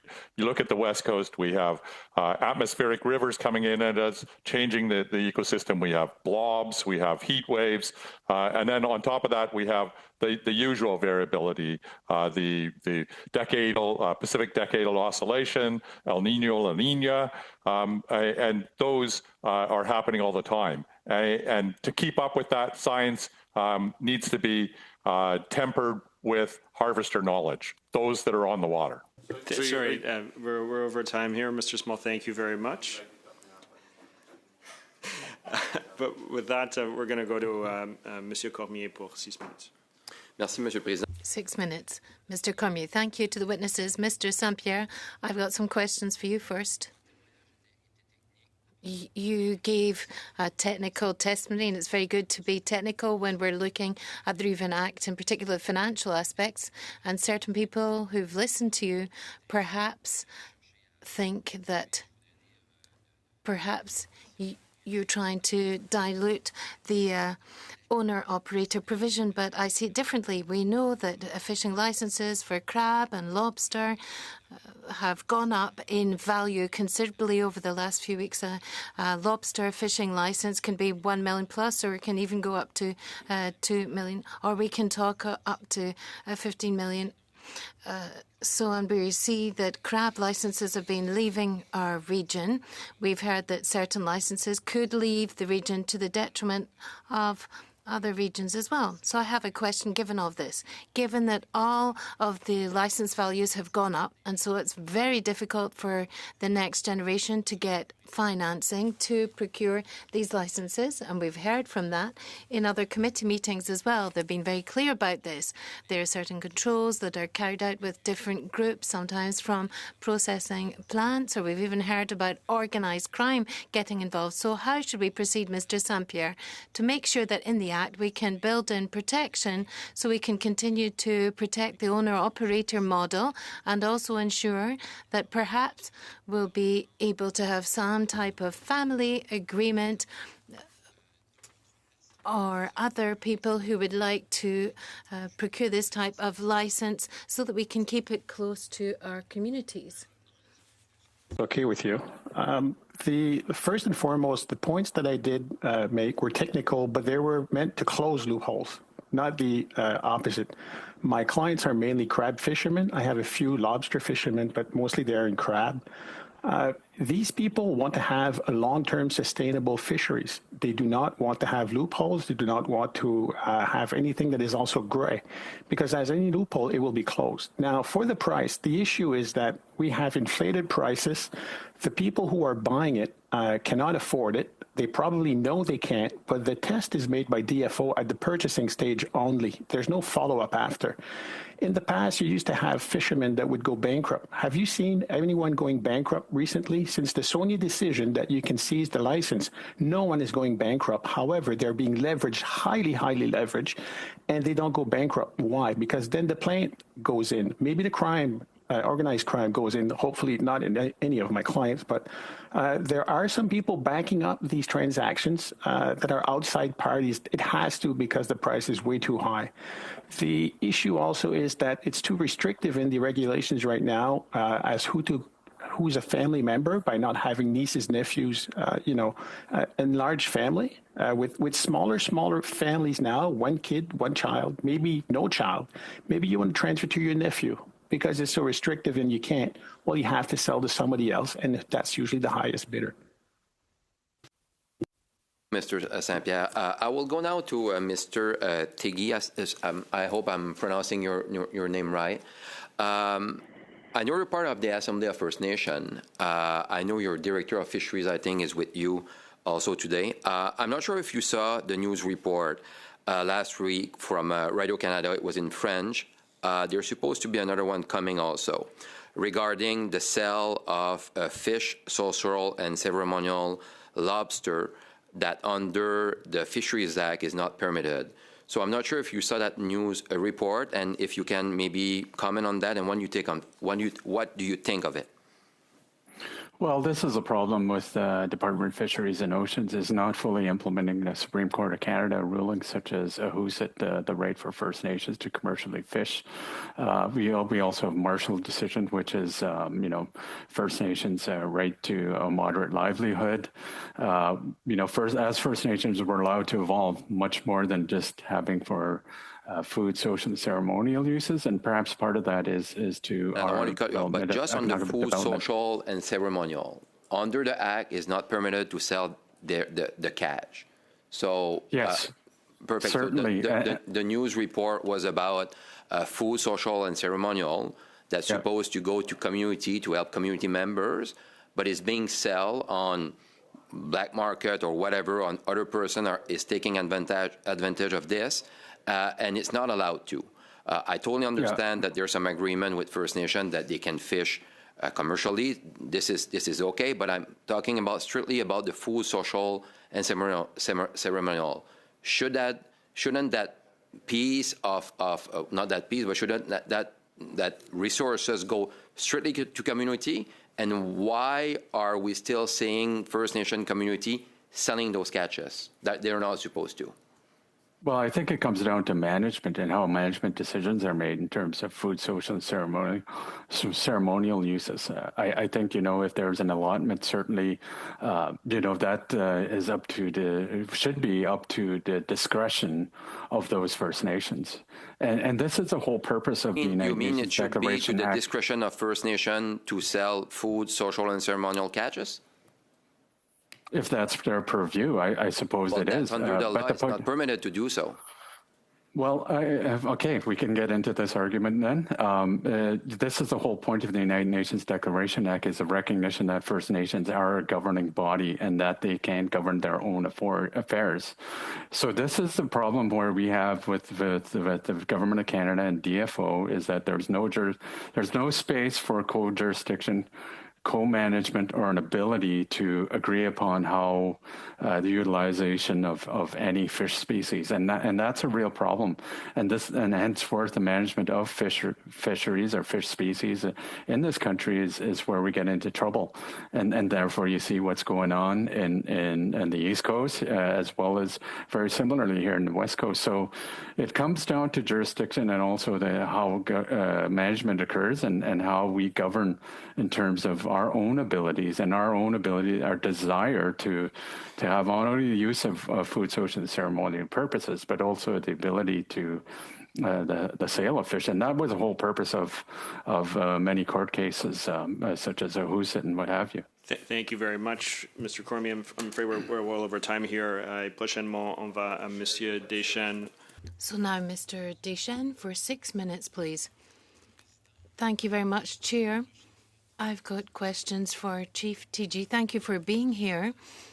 And to continue with the same discussion started by my colleague, Mr. TG, there's been lots of testimony from people over the last few weeks where they've said there's an issue because when they flag issues, the fishery agents do not intervene. So I've got a first question. Have you had that issue also with fishery agents? Only anecdotally, not personally, but seeing that it's not only going on the East Coast, but also West Coast here, where there is disputes on the water. We've seen it in the rivers, especially here with the many fish species of salmon that come back from the oceans to inland, and certainly it is an issue. I think this is why we need jurisdiction and co-management, so we can manage our own affairs too, because quite simply, there are many First Nations that have watchmen. They have also those types of guardians that can also implement, the First Nations Indigenous laws that prohibit perhaps illegal fishing. And that's a real problem because we have many fish species, if you don't know, that go very far north, such as where I'm from. I'm from Tackle Nation. We have the early and late Stewart. Chief TG, thank you very much. We can continue, but I'd like to come back to what you said at the start of your answer. You said that you've had situations as well, or you've heard that there's members of the First Nations who are asking for interventions from fishery agents and they refused to intervene. Was that so? I'm confused with the question. Are you talking about intervention from fisheries agents that are impeding First Nations fisheries? Is that the question? So the question is whether you have had situations like other witnesses where requests were made to the fishery agents to intervene in a certain situation where there's illegal fishing, but there was no response from the fishery agents. In terms of the First Nations, I haven't heard of any out here in the West Coast in terms of, from a First Nations perspective, where there was a request from First Nations. Is that what you're getting at? But certainly we know that there has been non-First Nations requests for intervention, which have been, I think, very similarly. There has been interactions with First Nations, with agents, just to be clear, in the past, and I don't know about this here. Okay. In your community, is illegal fishing a problem? I think on some level there is, according to DFO law, there has been illegal fishing, especially in some of the maybe perhaps some of the remote areas where it's very difficult to monitor. And what would you like to happen with this illegal fishing? What should be done? I think, what the problem is that we have a lot of First Nations here. We have 204 First Nations. We have many jurisdictions. We have over 150 First Nations fisheries organizations. I think the reason why there's many of these jurisdictions is to assert our rights, title, and interests, especially with court cases such as Sparrow, such as Guerin, such as Ahusit. There are many court cases that set precedents. I think what the problem is that there isn't enough room for co-management, co-jurisdiction to address some of these issues. I think implementing First Nations law is really important to address some of these issues in regards to what is known as illegal fishing. Perhaps there's a different way to address those issues. And this comes back to the United Nations Declaration Act, where if there is no treaties, agreements, or other constructive arrangements, then we need to really fully address this issue. And this has been an ongoing issue for literally decades, where many First Nations out here and perhaps elsewhere in this country are seeking co-management jurisdiction, where we can come to some sort of agreement. Chef, there are lots of comments about the importance of protecting the resource and make sure there is not overfishing, and that we can determine what we can fish in certain seasons, and that should be respected. According to your vision, is there a possibility of working amongst the First Nations together with the DFO and fishery agents to make sure that what we're fishing is what has been decided can be fished? Well, I think it really comes down to, many of our First Nations, just for example, Fraser or Skeena or many of these areas that have many nations along the route, along these rivers. Certainly, we've asserted it ourselves too. Like, we have Southern First Nations that don't fish the early and late Sturt because, quite simply, they know how much in peril that those salmon are, like literally into the hundreds of fish. So, if we can do that, and if we can have declarations and treaties amongst ourselves, I think there is a real ability, because that clearly demonstrates that First Nations in the South know the issues of some of our salmon species that are in peril and are at risk. This year was an anomaly. Just for example, we expected about 100,000 going back into the upper reaches of the Sturt. 700,000 came back. We haven't seen these numbers in literally 30 years, into the millions of pink and sockeye this year. I think this year is an anomaly. I think much of it has to be better understood of why increased numbers came back, whether it's habitat, as stated by colleagues in this witnesses. There are things that had happened 5-6 years ago, the Big Bar slide, the Chilcotin slide, mass slides, atmospheric rivers, the many fires that we've experienced in the last 20 years, as the siltation. My background is forestry and used to be in RPF. And certainly, those issues has an effect on many of the fish species, in particular salmon. Thank you so much. I'm afraid we're going to have to cut it off there. Completes our first round. We're going to get to the second round here. I want to welcome Ms. Cronus to the committee. You have the floor for 5 minutes. Thank you very much, Mr. Chair. Mr. McIsaacs, I'd like to ask you a question. You talked about the importance of harvester knowledge, and I'm actually just going back to when I was knocking on doors during the last election. And one of the things I was being told was that over and over again was the government felt like it was this entity that was very, very far away, that it wasn't listening to us, that we found out that people find out about things after they're done, and that if they only listened to the people that are having the actual experiences, that they would hope for different outcomes. And so as we do do this review of the Fisheries Act, the question I have for you is, do you have any suggestions as to how we can make it so that harvester knowledge is something that DFO is required to not just listen to, but also to weight in their decision making? And so that's sort of my opening question to you.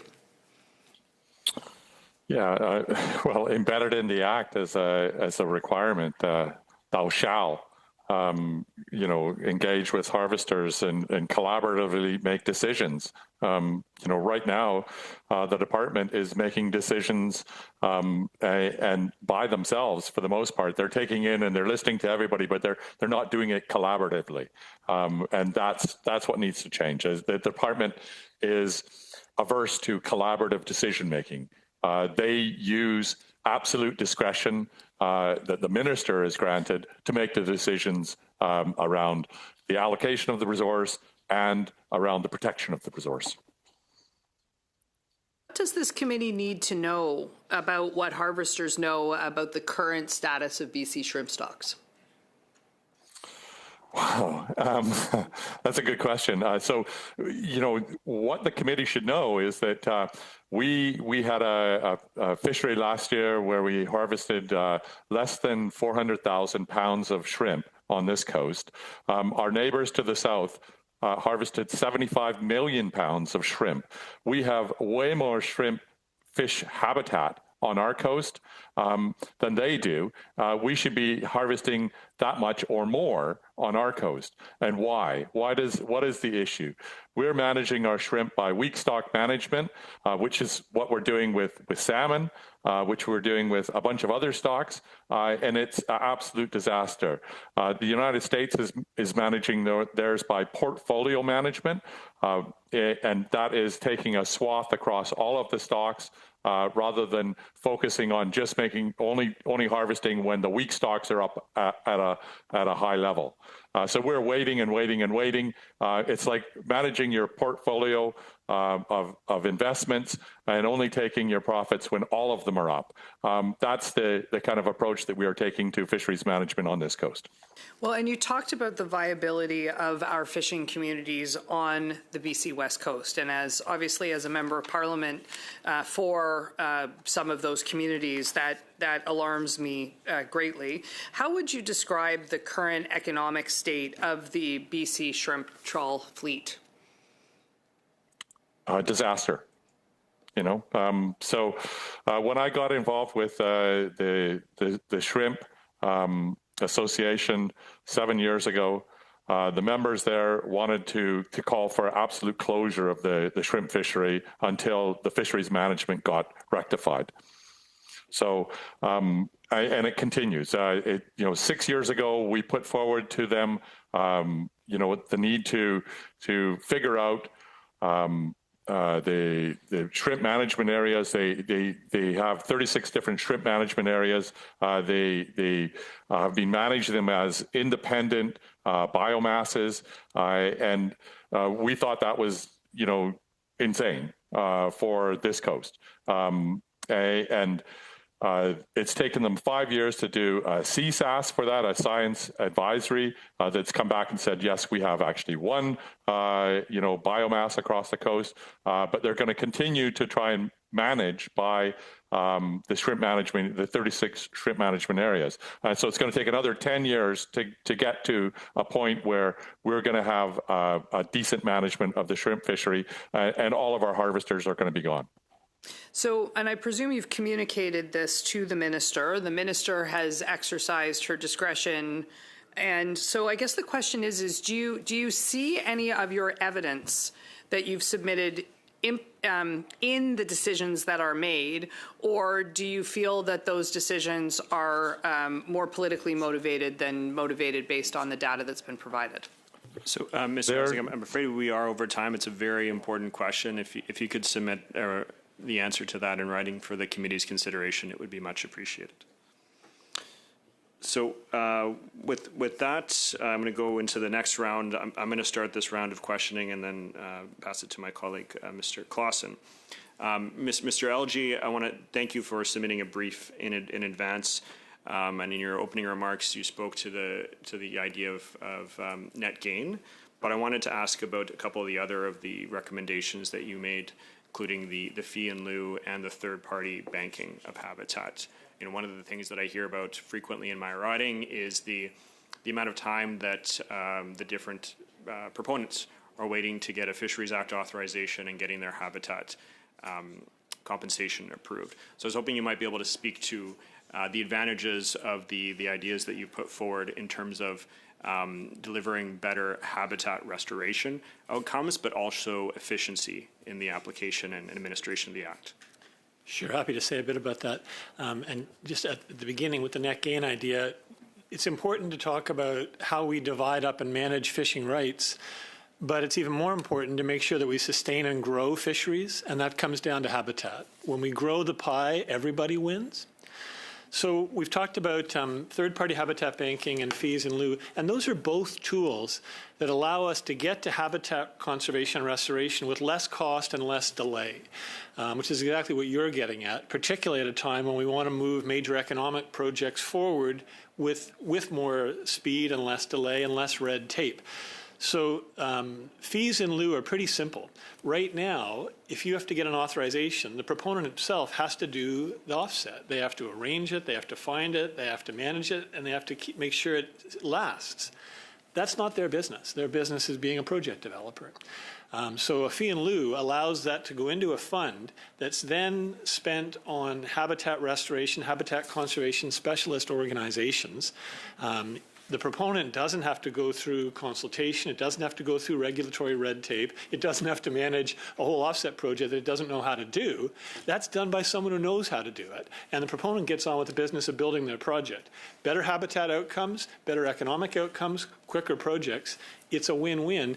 The U.S. has been doing it for decades. Other countries do it. Several Canadian provinces do it for wetlands. So we know it works when it's done right. Third-party banking is the same thing. The last round of the Act allowed proponent-led banking, which is a start, but it's not that practical. You're telling a development company you can get into the business of fish habitat banking. It's not what it does. So it has been used very little. What's worked in other countries in the U.S. is, just like that fee in lieu model, having businesses that are in the business of fish habitat restoration set up these large banks.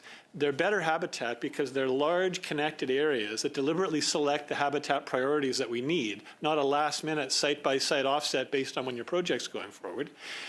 It's one-stop shopping in terms of consultation and regulation, not a number of different individual one-off regulatory consultations. So again, way easier for the proponent. They simply go to this bank, which is already established, and say, I'd like to buy 100 credits of fish habitat.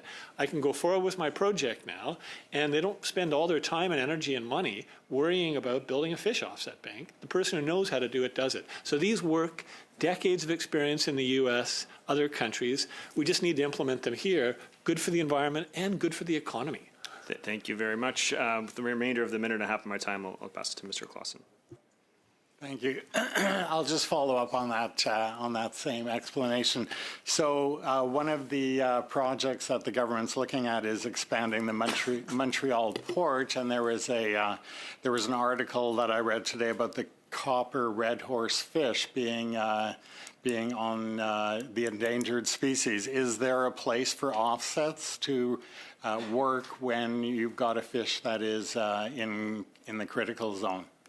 Well, it's a good question, and I'm not an expert in the specifics of that particular.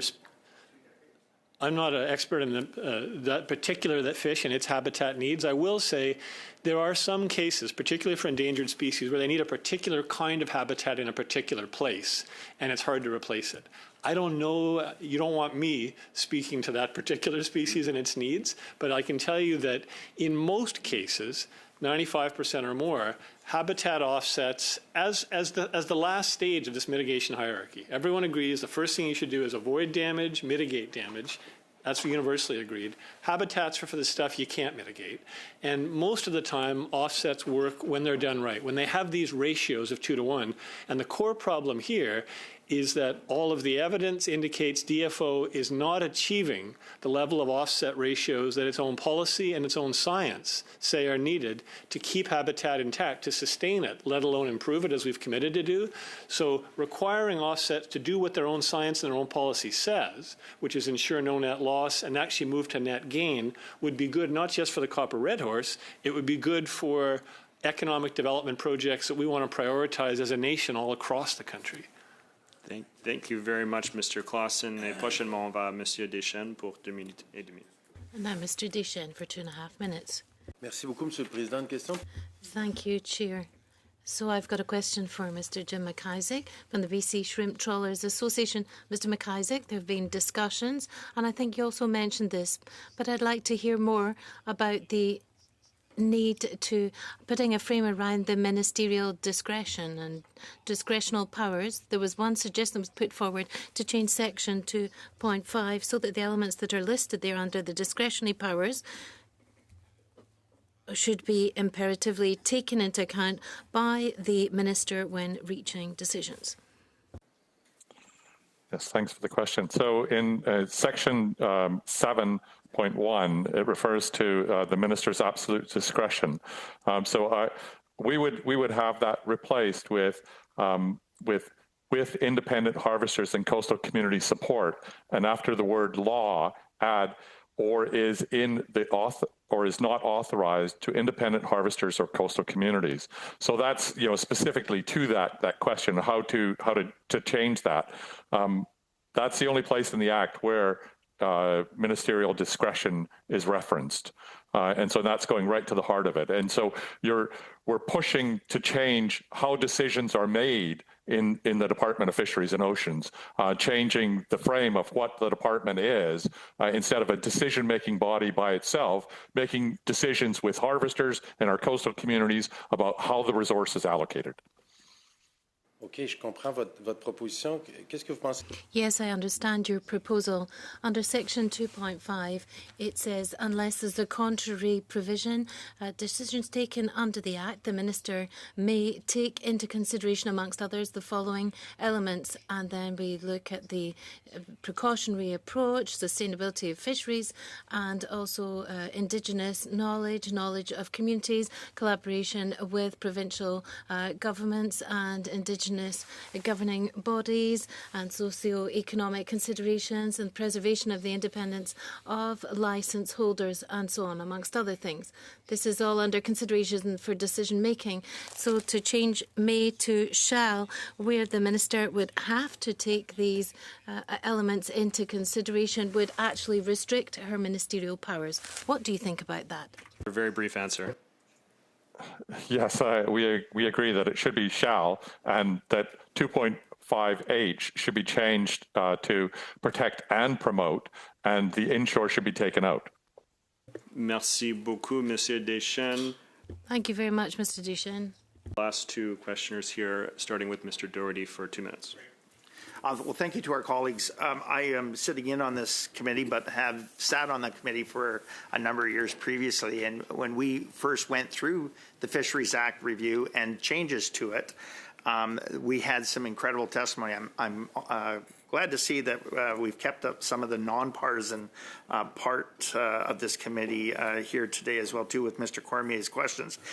This is a general question to all of our witnesses here. The inconsistencies from in this department from the West Coast to the East Coast absolutely is killing our fisheries. We have 154 critical fishery stocks. In the last go at this, we found that over 21 of the 24 most critical stocks were at SAR classifications, that's species at risk classifications. It's because this department has failed to actually look after the fisheries management plans, which means engaging with our stakeholders. That's First Nations, those that make a living and depend on the fishery stocks. So to the guests that are here today, is our fishery stocks a clear, and how our fisheries industry is struggling, a clear indication that DFO in its entirety needs to be restructured and focused on stakeholders and actually managing fish so that we have fish for today, fish for the future. And I'll open it up to whoever wants to jump in. Mr. McIsaac first, and then go from there. Yes, yeah, DFO definitely needs to be restructured. How it makes decisions is opaque, and that needs to change. We should be making collaborative decisions about our ecosystem and how we fish and our understanding there. So, yeah, science, we want to have a science-based decisions, but science is too slow. It doesn't recognize what's going on in the ecosystem now. It recognizes this 5 years down the road, and that's too late. We have to have those eyes on the water, the hands in the water, making that information available to make decisions, and that has to be in real time. Thank you very much. If the other witnesses would like to respond to that as well, it's going to have to be in writing because we are over time. And our last speaker will be Mr. Clausen for 2 minutes or less. Thank you. My question is to Mr. TG. We've talked about co-management quite a bit here today. And so my question to you is, based on that, we're looking at Indigenous and harvesters' knowledge being used whenever decisions are being made. I'm wondering, is there inconsistencies with how those decisions are being made, looking at everybody's knowledge base? No, I don't think so. I think the point being is that, and this has been historically an issue, is with DFO, is that the mismanagement of how decisions are made. Some of it doesn't make sense to some of the fisheries peoples, especially Indigenous peoples, especially when there's a test fishery that is poorly understood in regards to how many fish are out there. Just for example, that I shared earlier on, there was an estimate of 100,000 and 700,000 came back. So, I think certainly science has science should be utilized in regards to how the best decisions are being made, but also First Nations knowledge and knowledge systems that, that are out there, that First Nations are out there. And I think, with co-management, I think would better serve those that don't have a voice, in particular the fish that are out there. I think that's really important. Like those that are out there, we have more and more, I suppose, people that are out fishing and also that are out on the land, that are out in the waters. We have, those that monitor, fish monitors. So I think it's really important to have that type of knowledge out there and how decisions are made. Thank you very much, Mr. Clausen, and that completes our second panel. I want to thank all of our witnesses for being here in person and by video conference for their testimonies, and just also remind our witnesses if there's anything additional they would like to submit for consideration as part of this study, please do so in writing, and that will be looked into. Our next meeting will be, again, on the review of the Fisheries Act. The clerk is going to reach out about additional witnesses based on the motion that was passed by Mr. Deschênes. But with that, committee is adjourned. Thank you.